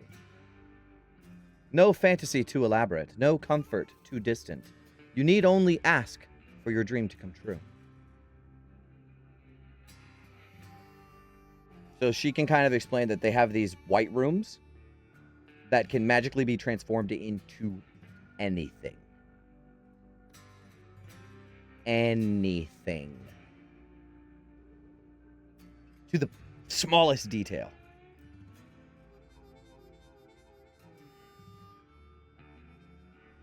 I think just the regular rooms will be fine for now. Sure.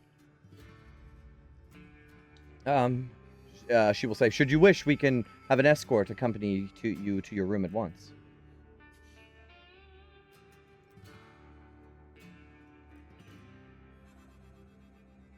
I think we'll be all right once we're there. We don't want to take up too much of Mahadi's hospitality. Oh, she will explain that. No, please take up his hospitality. It's he begs of you. You know what I mean? Like this is he wants you to just have the best experience possible.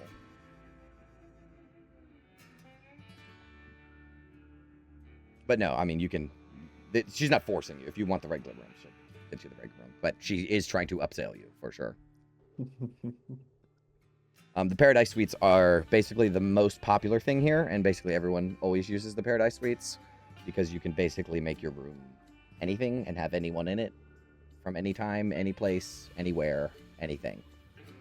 You can generate people? Mm-hmm.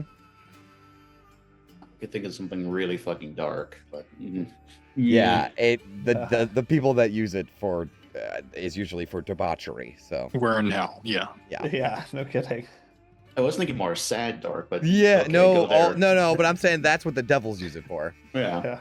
Yes to all. Yes, all across the board. Yeah, this is literally anything you can think of. But you guys want to go to your rooms? Yeah. You will be escorted there by the succubi, but not escorted, right? So they will bring you to, and they'll just say, "We'll wait out in the hall for you guys until you're ready." But the rooms, each one is, even though it is the standard room, it is still extremely extravagant. And like it has multiple rooms in the one bedroom, right? Like the one hotel room has multiple areas. There's like a kitchen, there's like a lounge area, there's a private bathroom, and the bedroom. And black marble floors, velvet bedding, gold trim, incense burners, the whole nine. We all in one, or do No, we each get each our of own? you have your own. Oh, wow. The sheets are so white, I almost don't want to touch them.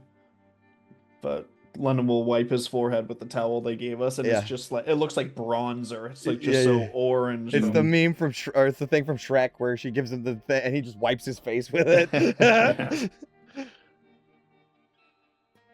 you think we'll have time for a bath first? It's probably rude to show up in the state we're in. I couldn't agree more. Just in the free ones. Come on, Ophelia. As long as we're careful. I mean, if we got to get a barrel from Tanis's space, we get a barrel. Like, I was also thinking we do have our bedrolls, don't we? We just don't touch the beds. Oh, come on. honestly, I think we do just stand in the center of the room, looking at each other for the next several hours, and then That's worse than sleeping outside. I mean, I don't sleep in a bedroll, so I got somewhere to stay. But I You- think it'll be. Yeah, well, maybe you should have been a warlock. I definitely am sleeping in this bed tonight. I'm sorry. Like this is too much. The strange thing is it is your preferred sleep number, right? Like it is the softness that you want from a bed. How do they know? They just know, man. That's your sleep number. You like that, huh?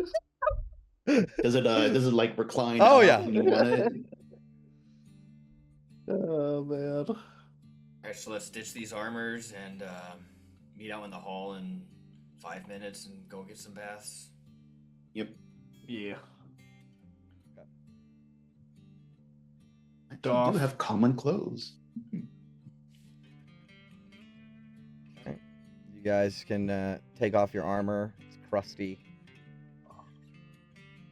I think before you go in, Aranya will say that you can have your armor cleaned and mended as well, if you wish. Dirty and beat up again. She didn't say it was free. I've survived in it so far. It's probably fun the way it is. good luck, But it smells. Yeah. We have Like, some time to take care of it ourselves, right? it's kind of weird after a while. You start to like the smell, and then you associate that smell with it. A good thing this company has a qualified quartermaster to keep our gear in check. Sure. All right, I can press to digitate. Oh yeah. Boom, boom, boom. Everybody's clean. Oh, look at Ah.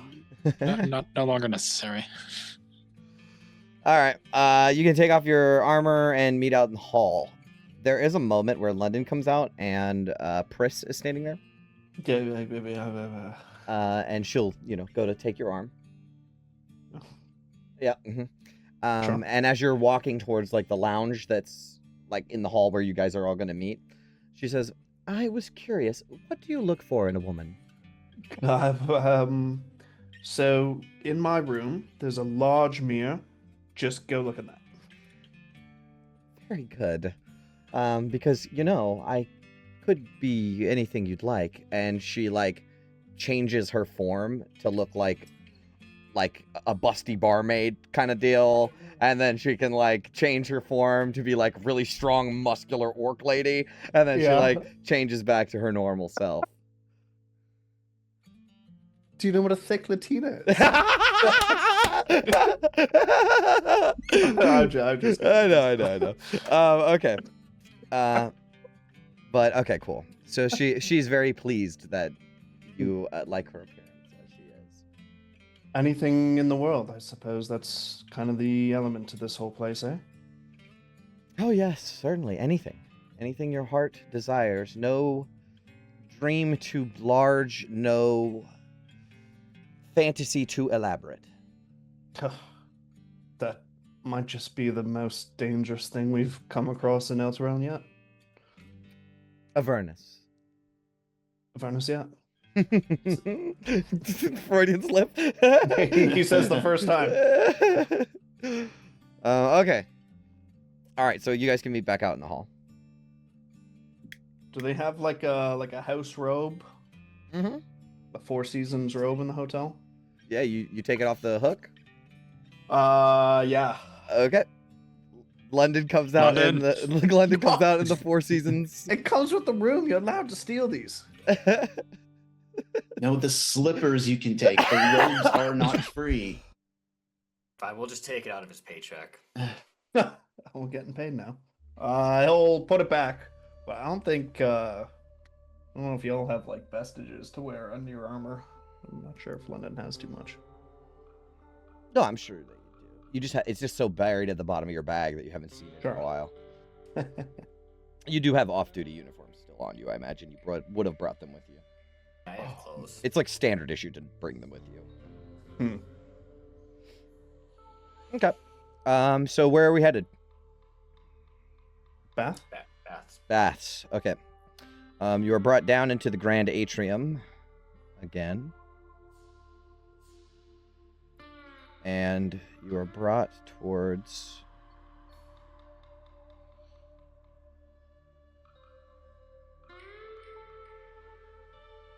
Actually, Aranya, while you're walking, she will say, "As I said before, the master has already made arrangements for your dinner a little later. His instructions were very clear. The restaurant is yours to indulge in. Anything you wish, without restraint, is on his account."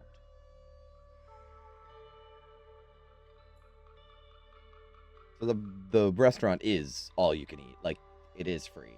You will not be charged. That one was pretty explicit, so I think we're all right there. Yeah. I was gonna ask though, like as we're walking, be like, this place, the architecture, very reminiscent of a place on the material plane. Seems out of place in Avernus. Where did it come from? She will say that was all made by Mahadi, and it is based on his home. His homeland. Is Mahadi from Kalimshan then? He speaks of it well, yes. Good non-answer. All right. Steam drifts in thin ribbons across the polished marble floor. The air is warm and heavy with the scent of jasmine, cardamom, and burning myrrh. Carved calishite arches rise overhead, each one inlaid with gold and soft blue mosaic tiles that shimmer beneath rows of hanging bronze lanterns. Pools of clear blue-green water fill recessed baths that arranged in perfect symmetry. Small streams flow between them, the sound steady and controlled. Gold-rimmed hooks hold folded white towels along the walls. Low divans wrapped in silk line the perimeter, each one set with trays of oils, crystal decanters, and silver bowls of fruit. Attendants in white and gold silk wash and massage these gross devils. It's relatively empty of guests. There might be a small group of them. But like there's one like gross looking, skeezy looking devil that is being like washed by one of these succubus attendants. As he just like chills and laughs at one of the jokes that the other guys are telling. There is an attendant that welcomes you. Welcome to the baths, honored guests. Here, every burden is meant to be left at the water's edge. The attendants will see to everything else.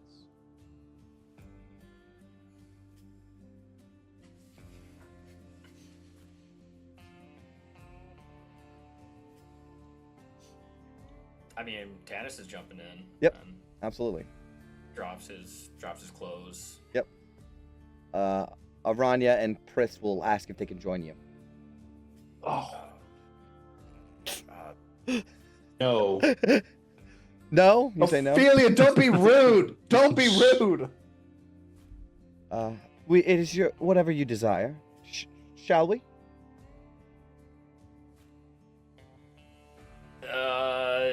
Yes. I think Ophelia was pretty clear. There's still disagreement in the party. Can I leave too, then? It is up to you guys, but she will decline any service for herself. We were hoping to have a private conversation amongst the 6 of us. Of course. Aranya will bow, but Pris will hold on to Pris will hold on to London before he goes in. And she'll say, you look as though you carry a lot of tension that you won't admit. I can see it in your shoulders. I know a massage that reaches past the body. It's not just pressure or touch, it's beyond mortal sensation. A technique I only offer when the house assigns me to someone special. If you wish, I can prepare a massage for you. It's actually so perceptive of you. The upper traps I actually do find are quite tight. Obviously, you would know that. That's so spot on. But as he just feels Ophelia's daggers into the burning holes in the side of his head. Perhaps I'll catch up with you later, though. It seems my attention's required here for the time being. You say the word, and I will take your troubles away. For a time. I will do that. Very well. And she will bow. Cheers. And she leaves, and London goes, that was the hardest thing I've ever done in my entire life. They aren't gone. They're just, like, chatting with the other staff. They're, like, off to the side. Harder than saying goodbye to Feria? Say goodbye to what? Who? Yeah. She could be Feria. Yeah. All right, so you guys get into this spa bath situation. There's also a sauna that doesn't cost any extra money. Weirdly, I don't think this is the first time we've bathed together. No, I think there was the literally gonna bathhouse say in that. Baldur's Gate. Yeah. It's gonna say There was a lot more blood on the floor last time we were there, but a bit of a step up from the last bathhouse we went to, eh? This is like a luxury bathhouse. This is by far the nicest place I've ever been. What is our purpose here, by the way? I mean, I know what I want out of this. Are you all just here because I'm here? I'm certainly not going to let you be here alone, Dennis. I mean, that's the main reason we came here, but also Hadi recognizing Lulu. We gotta follow up on that. There's some connection there. Any information that can be gleaned about her past, dare I say, to find that thing we're looking for. Yeah, let's assume everything we're saying is being observed. Is it? I mean, even my spidey senses are tingling here. All of this has to be too good to be true, right? Yes, I mean, I think it's quite obvious Mahadi is no mortal. There's some kind of glamour on him. But, I mean, Tennis, you've made your inways with these folks before. Perhaps you can leverage some connection and... Nothing like this. Yeah, that's for sure. The Mahadi just summoned 2 genies, from my understanding, is to bind those things to someone's service. It's no easy task from my research on it. That's just one. Yeah, so he's got to be a genie himself or something even more powerful. Now, in my research, when I was trying to find about my history, I read about something called a noble genie, which are basically princes and such. But I need to ask him about Nassar while we're here, so hopefully that doesn't... I feel like there's probably a lot of infighting amongst them, so hopefully it's not too catastrophic if I do. Do these noble genies have alignments? I don't know. Never met one. At least I don't think I have.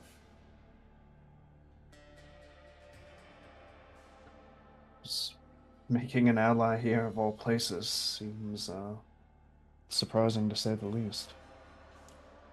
Well, that one large devil lady, who I cannot remember her name, Durgag.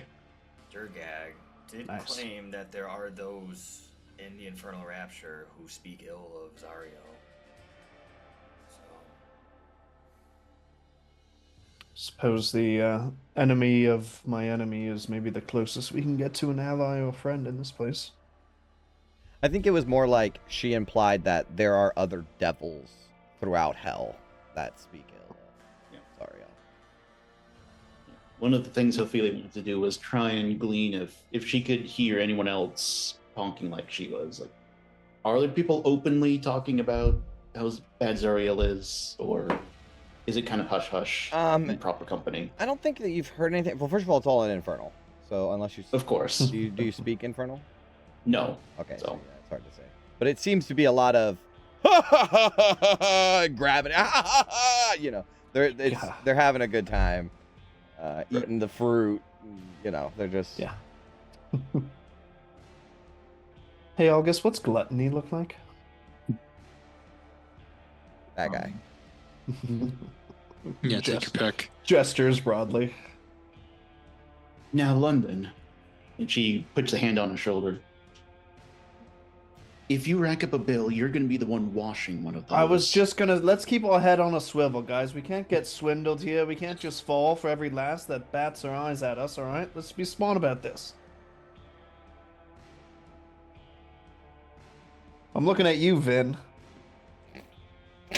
Finn, with her Dr. Doom mask, she lifts it up. What are you talking about? But, So, I mean, I hear you. I don't think there are any storybooks where an encounter with the succubus ends well, so take a lesson from the cautionary tales. Never seen a creature like that before in my life, but I could have mistaken her for an angel. be very mistaken. We hang out with an angel all the time.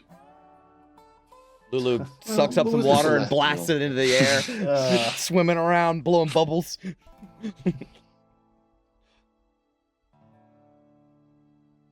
So, when we do meet Mahadi, is it all cards on the table? Is there any use to pulling any punches or half-truths, or...?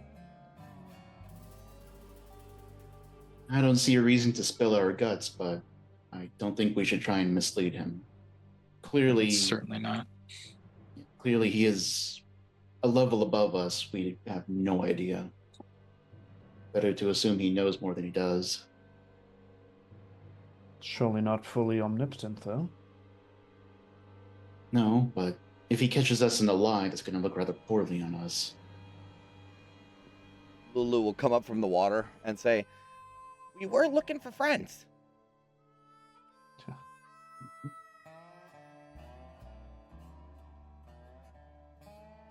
You really don't remember anything, Lulu? No. I got a strange feeling, though. I was going to say, I half expected a memory to trigger when he said that. And then... Did August tell the group about the backwards thumbs? The misplaced, whatever he had? No, I don't think I mentioned that specifically, but I guess I would have when I mentioned he's got some kind of glamour on him. And Ophelia would ask him, even if he wasn't human, Lulu, do you remember anyone with thumbs on the wrong hand? She'll say, "No. When I saw him, I had this strange feeling. He seemed nice, but I had the feeling like I was underwater."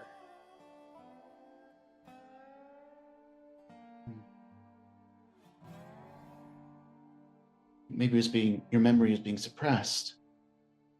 Actively. That's the feeling I got, but I can't be sure. It was... Yeah, like it felt like we would need the dream machine again to see this for ourselves. He seems powerful. Maybe he might know somebody that has parts.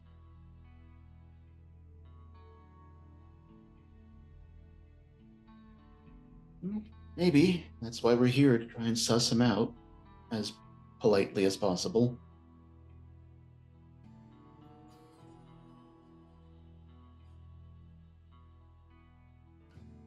Tough thing to do on empty stomach, though. I think I was just thinking that, like, both Lulu and London were looking at, like, a bowl of sugared fruits that are just sitting right next to the bath, like, ready to rock and roll. All right, we know the restaurant is free. Let's just go there, eat as much as we can, and then... There's one place that Ophelia can't rein in my indulgences. I'm hitting that buffet hard. One orange slice is 10 soul coins up here, so... After the episode, can you tell us how much stuff actually costs? Oh, yeah. I'm so curious. No, Listen, everyone. I can't, because you might come back. Remember, get your Tupperware, breathe in, make sure they don't see it. Right. Water bottles. Flashback to my childhood. Yeah, and the pockets are lined with tinfoil. Yep. Oh, All that tinfoil in the shrimp purse. is going Big- right in. yeah. Okay. All right. Are you guys done with the bath? Think so. You wash up. There are complimentary towels, so don't worry about that. And after you guys are getting dried off, I think Aranya and Pris will approach, but there's another succubus with them. And Do you have art? What's the art look like? and she looks almost identical to Pris. And she will also hold her arm out to London, and Pris will say, "Oh, this is my sister Prim." Oh, no. And I tried, Ophelia. I really we're did. gonna take a break. We'll be right back. All right. Make it quick. Yeah.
Okay.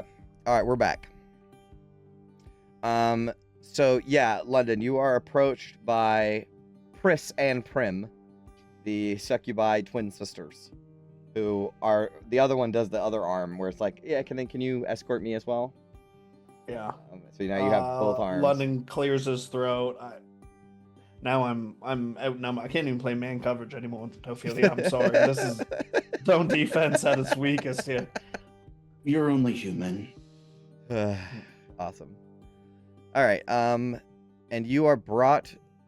They will say that your meal is prepared, or that they're ready for you at the restaurant if you are ready to eat. But you can also check out the lounge or pleasure rooms, whatever you desire. Just out of curiosity, did anyone else bring their weapons with them? Thought there was a ward over all of us. I'm just curious because, I mean, definitely because it's going to be a pointed contest or a conversation at some point, I definitely have my sword. Have your sword? with Okay, me. good to know. Yeah, okay. Go ahead. I don't think I can casually bring my maul with me, so no. I'm gonna say no. Okay. Massive block engine at the end of a stick. Yeah, casual clothes, big ass, a hammer on the back. I do want to be very specific to keep the Helm of Torm on me, because I can cast True Seeing. Do you have it on your head, or do you have it like lashed? Yeah, I probably got it like under my arm. Yeah, or like, like on my belt or something. Under the arm is actually like really militaristic, informal. That's a good idea, actually.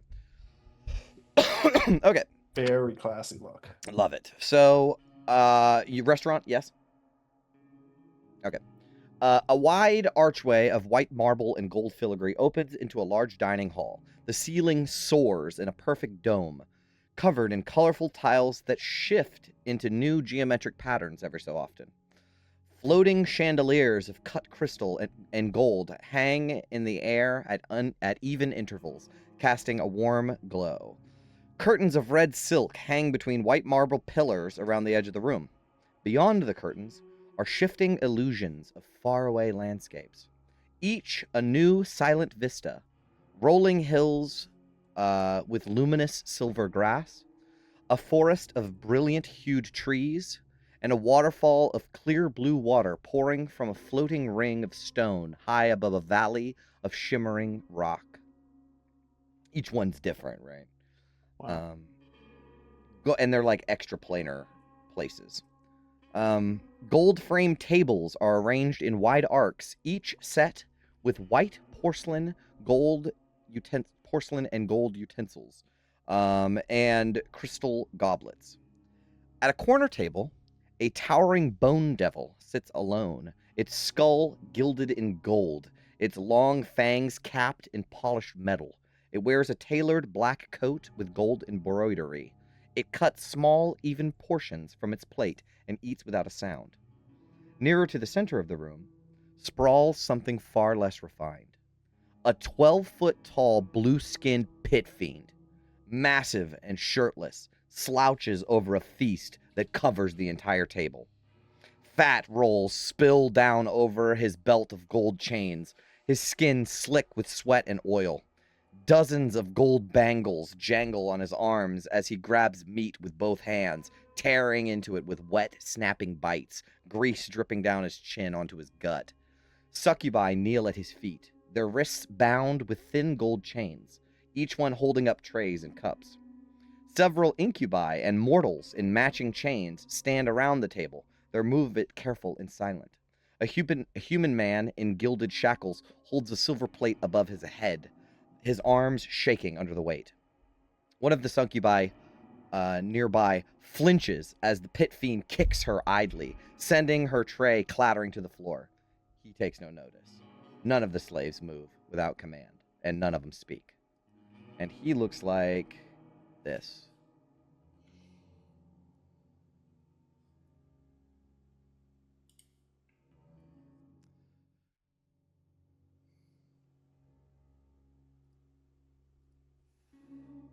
You are led to a table where there is an incubus waiter. Honored guests, welcome to Infernal Rapture's Grand Restaurant. The master has extended his hospitality to you this evening. Your table is fully covered. Both the standard menu and the conjured experience are yours to enjoy at no cost. And he will snap his fingers and fiery menus appear, or like flame, and then a menu appears. And there's some stuff on it. Let's see if I can find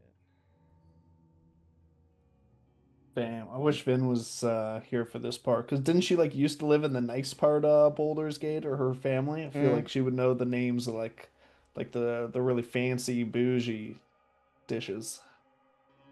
Oh, here it is. So this is the menu.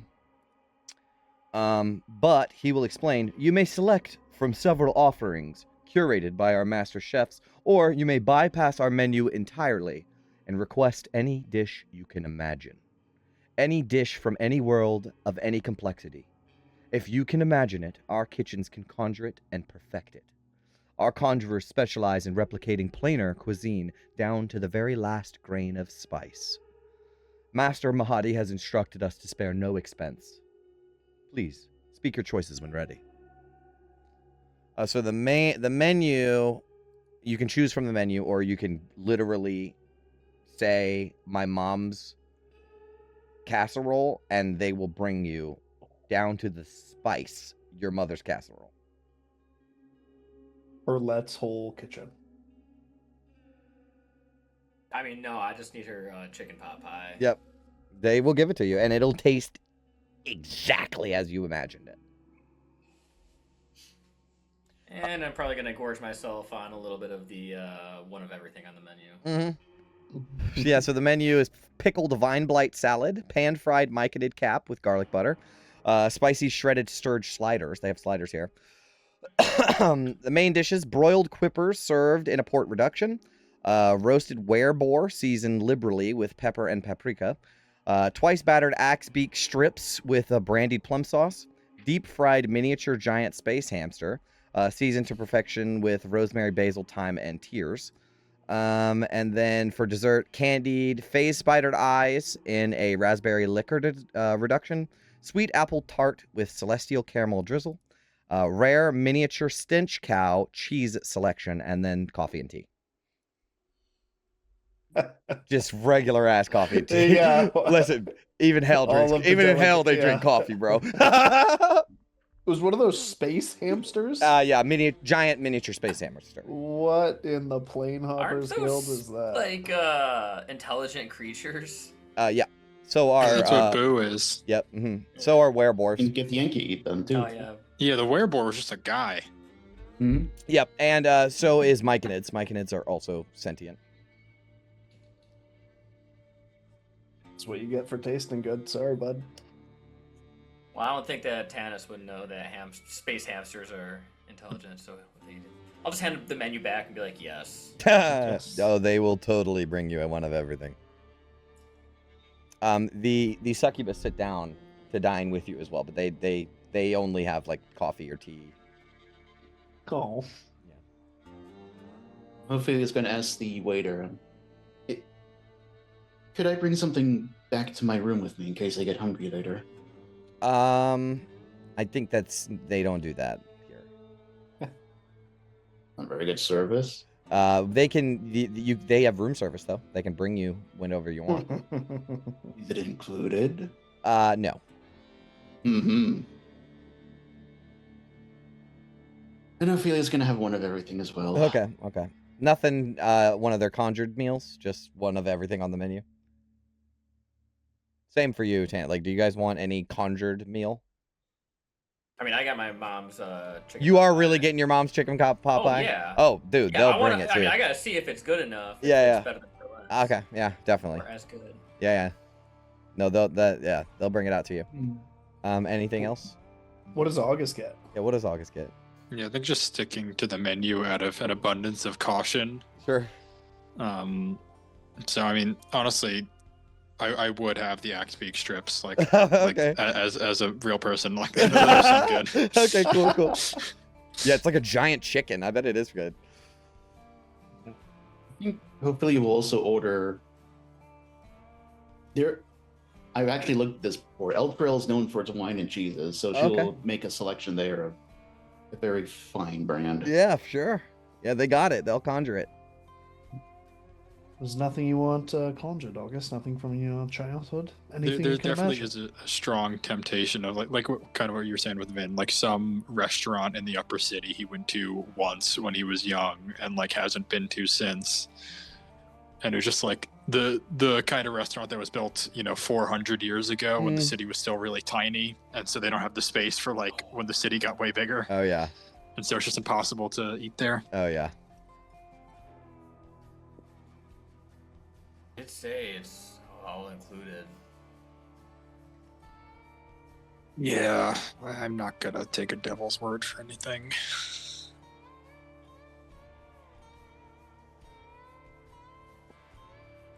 Do you say that out loud? Yeah, I'll be straightforward about that. Aranya will say, Mahadi is no devil. Well, I mean, much of the white staff here is a kind of, we're in hell. That's understandable, but whatever you desire, Mahadi has paid for it. You have his word, not mine.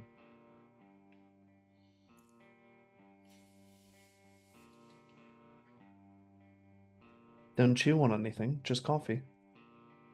Oh, yes. Nothing for me, thank you. Does that seem weird, A or little. they just okay? They gotta pay. I was wondering if that, or if it's like if you've had everything under the sun every single day. Like if you can have everything, then nothing is like unique and special anymore. Sure. But I think I'll take the peace of mind and the regular menu over anything else. Of course. It's very August to just order what's on the menu. Yeah. Like, very much just Like we're going to very McDonald's, August. I'm getting black coffee. Yeah, dude, listen, you don't have to explain it to me, I get it. We're not going off. London, what are you getting? I never really had anything special growing up. I didn't have much of anything. No single Chris meal will that say, I could- what is your favorite food? I don't know. Growing up, pine tea, not really. All of Pine this tea. sounds far more miraculous than I could ever imagine. I'll just get what all is getting. Just the one event and everything. You guys put in your orders. Do you want drinks? Ale? Wine? I know some of you said drinks. It was wine. Wine? London will mimic whatever like the adults are like getting. Got it. Because he doesn't know. So Yeah. yeah, whatever like hopefully. It's literally that scene from The Office where the guy goes, "I'll have the salad with the chicken, whatever," The and then salad comes on top, literally I said that. everyone at the table just orders the exact same fucking thing, and then Dwight's like, "I'll have a steak." Yeah. Oh man. Okay. All right. Very cool. So everybody puts in their orders. The incubus will bow, and you are immediately brought out your drinks. The wine, literally everything that you have and taste is to perfection and how you imagine it. Hmm. It is the best of the best of the best of the best. It's making me hungry just thinking about how awesome this food is going to be. But it This hasn't. whole episode makes me want to go on vacation. I know. Guys, should we go on vacation together? Can London ask Mhm. Chris about that big fat pit fiends? Yeah. Who's that bloke over there? That is. She will speak quietly. That is Lord Fluggoth, the gilded gut of Minerost.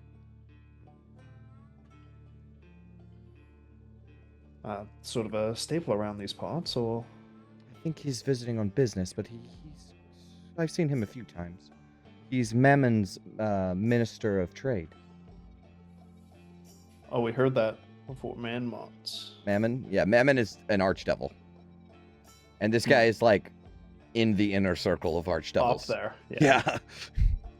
Is that also common? All the slaves and shackles around him. Not uncommon for her at all. Lennon will like stir in his seat a little uncomfortably at that. So are you familiar with most guests who pass through the Infernal Rapture? Of course. Have you ever seen a genie that wasn't in service come through? Not other than what Mahadi's bodyguards or servants. Okay.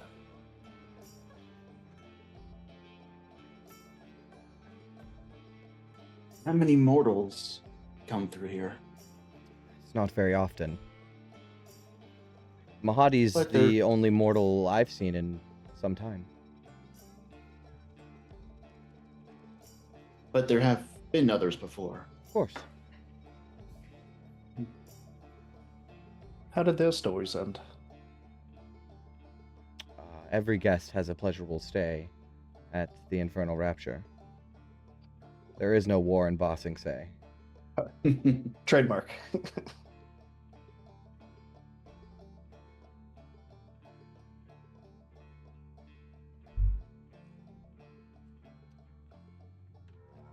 Okay. Has the food come out? No, but as you guys are sitting there, you will see a devil walk in. He is portly and wears he looks of some sort of dignitary. He looks like the small shriveled wings. I mean. He's an Amnezu. He enters and he's followed by 3 barbed devils in ceremonial garb.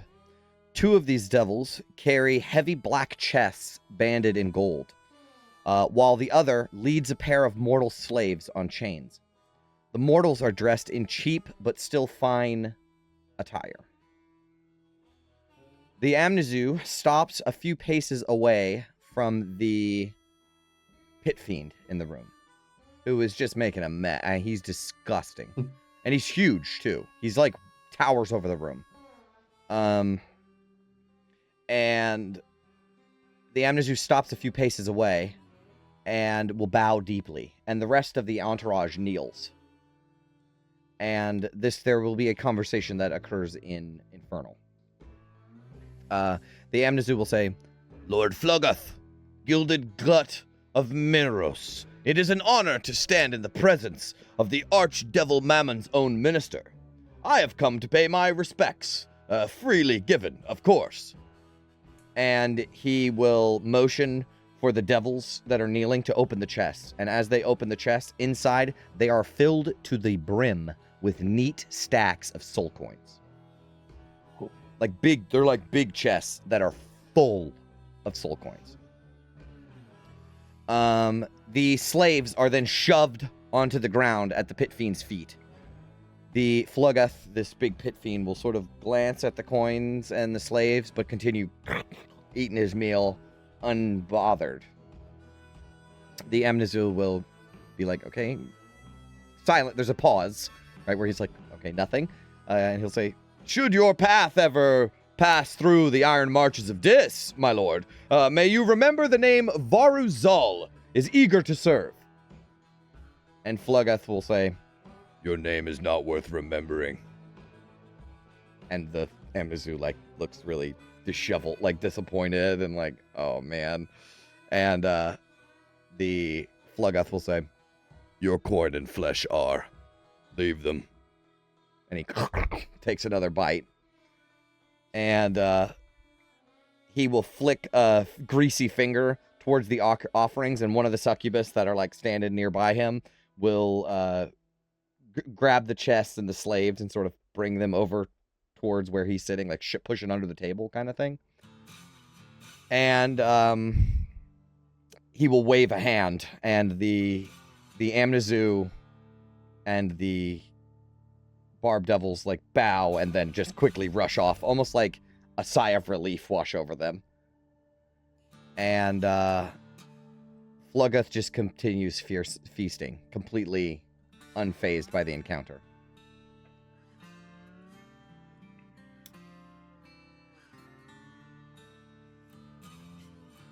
You know who one of the big players is? Orania will say, that's his third tribute today.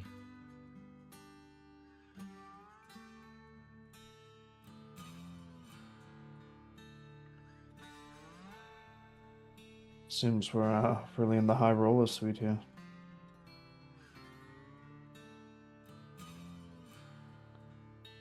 Guess slavery still alive and well here too, eh?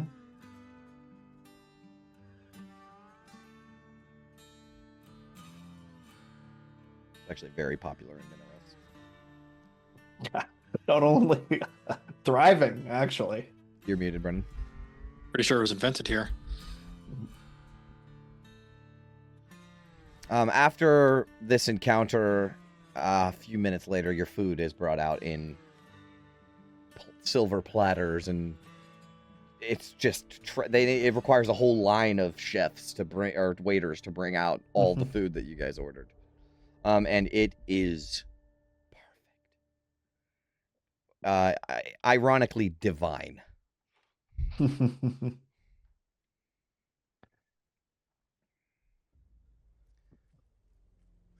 I'll admit, even I feel a little out of place here. It's quite a level.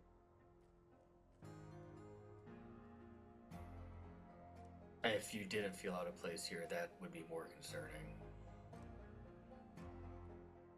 I think after stuffing his face for a little bit and having a chance for like all the food to settle and the itis kick in a bit, London would say something that kind of resonates, that like you know, for all its glitz and glam, that this place is kind of disorienting almost. It's like not being able to tell where the dream starts and where reality ends. It's all these places, all these scenes. I feel so lost here.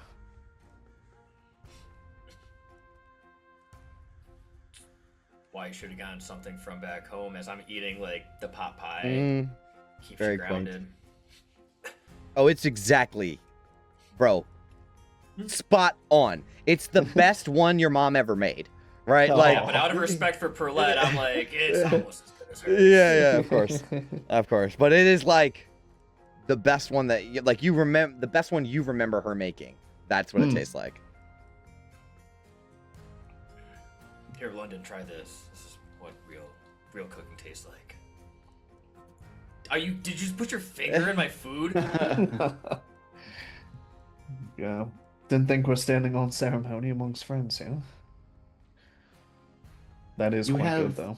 40 forks in front of you, London. Just pick one of them.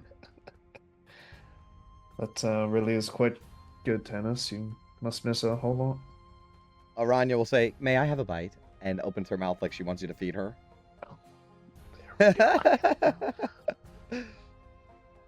What do you think? From our world. She wants Tannis's food. Yeah, he would like give her a piece of the pie and say, Go, "What?" scoop into Tannis's food. Here, try it. Oh, that's fine. Yeah. Okay, she will then. She'll take it still. And what do you think it's from our world, like our plane? It's delicious. It's delicious. I don't think I've had anything like it before. Your mother must be an excellent woman. Oh, foster mother. I see. She is.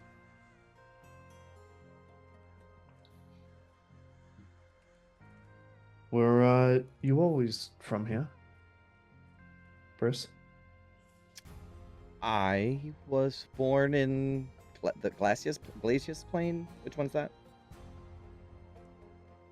Muted, Brendan? Legathos? Yes. No, that's the fire. Yeah. That's 4. It might be Phlegathos. I don't know. Whatever one Glacius from. She might be 7. Malbolge. Oh, fuck, she's 6. Damn it. Malbolge. So that's ironically where that other fat chick was from. She was a corruption devil. It's like the plane of like corruption, right? So that's why a lot of succubus are from there. Yeah, that What makes a sense. good and positive omen. Yeah.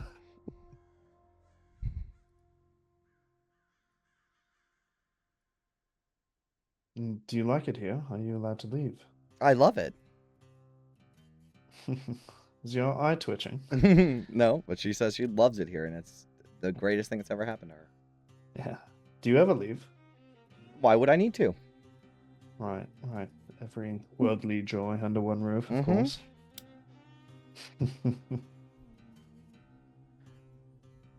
She'll immediately try to change the subject Yeah, blink twice if you're being and held push hostage. it onto you. Like, and what is where are you? I still don't know where you're from, even though I've tasted your food. And you know, Yeah.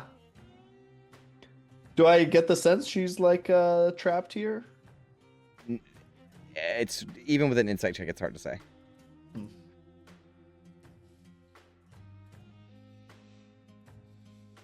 New mission: rescue the Cambions. They're succubus. No. Rescue the succubuses. That's a good idea. Do you know when the Mahadi will be joining us? She does not.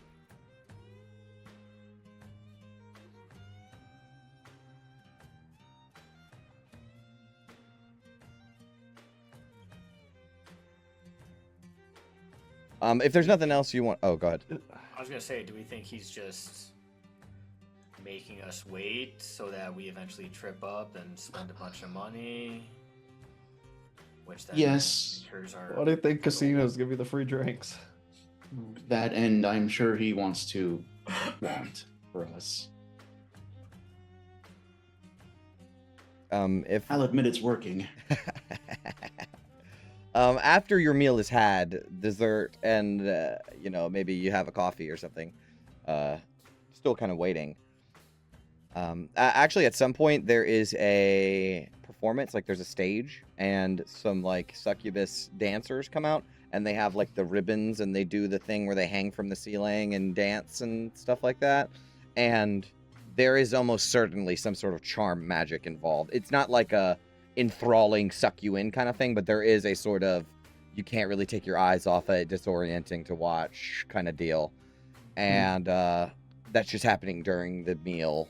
And then even later, the doors open, and dressed in much finer clothes than in the market, still walking with his black cane with a like red rubied top, enters Mahadi. There you are, my friends. 1,000 apologies for keeping you waiting. The Rapture is a demanding mistress, and my guests more so. Even a devoted host cannot be in all places at once, eh? It's understood. Hospitality has been far exceeding what we expected. Well, I am here now. If you have the time and appetite for something a little more casual, I would be honored if you joined me in my private lounge.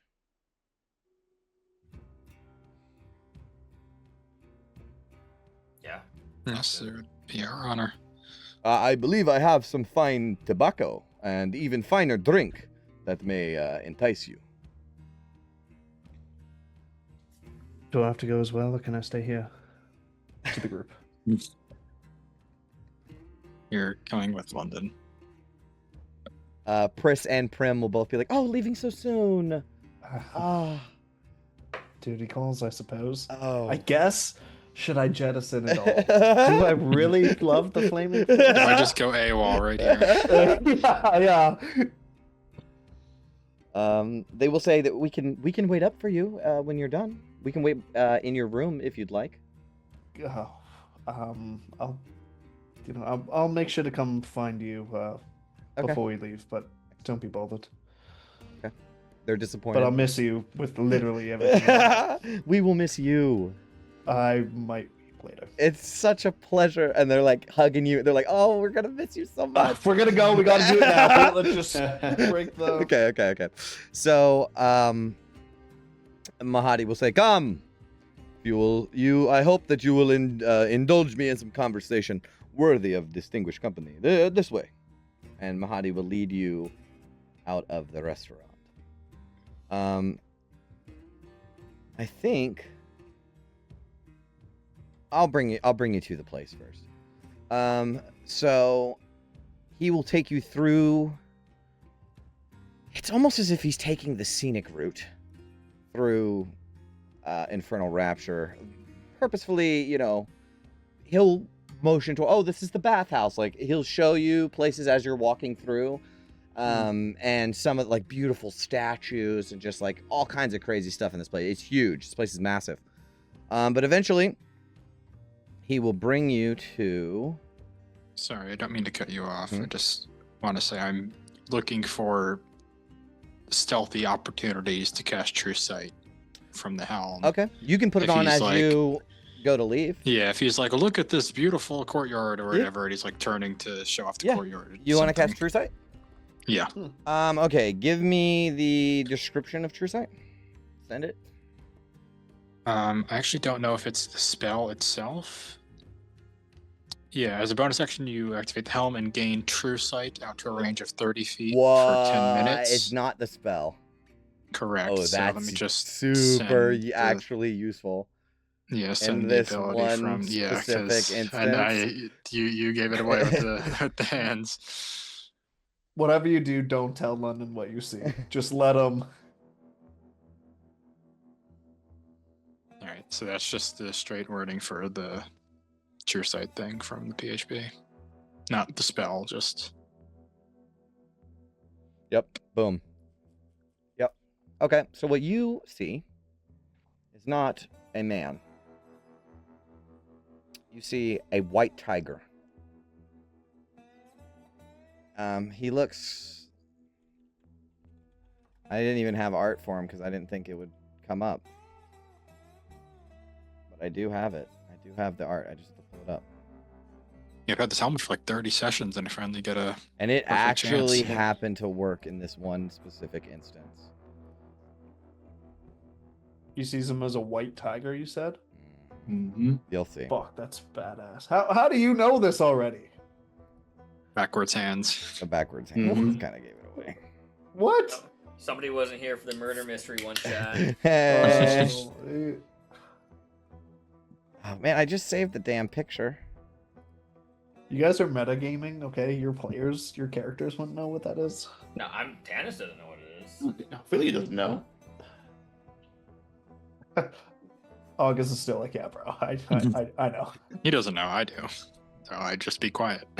All right, I won't. I have to sort it later.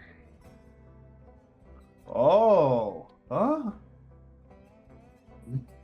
A tiger man with his hands on backwards. His thumbs where his pinkies should be.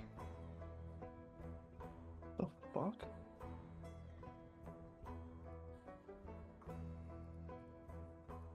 And as he leads you through, he will take you to a hallway.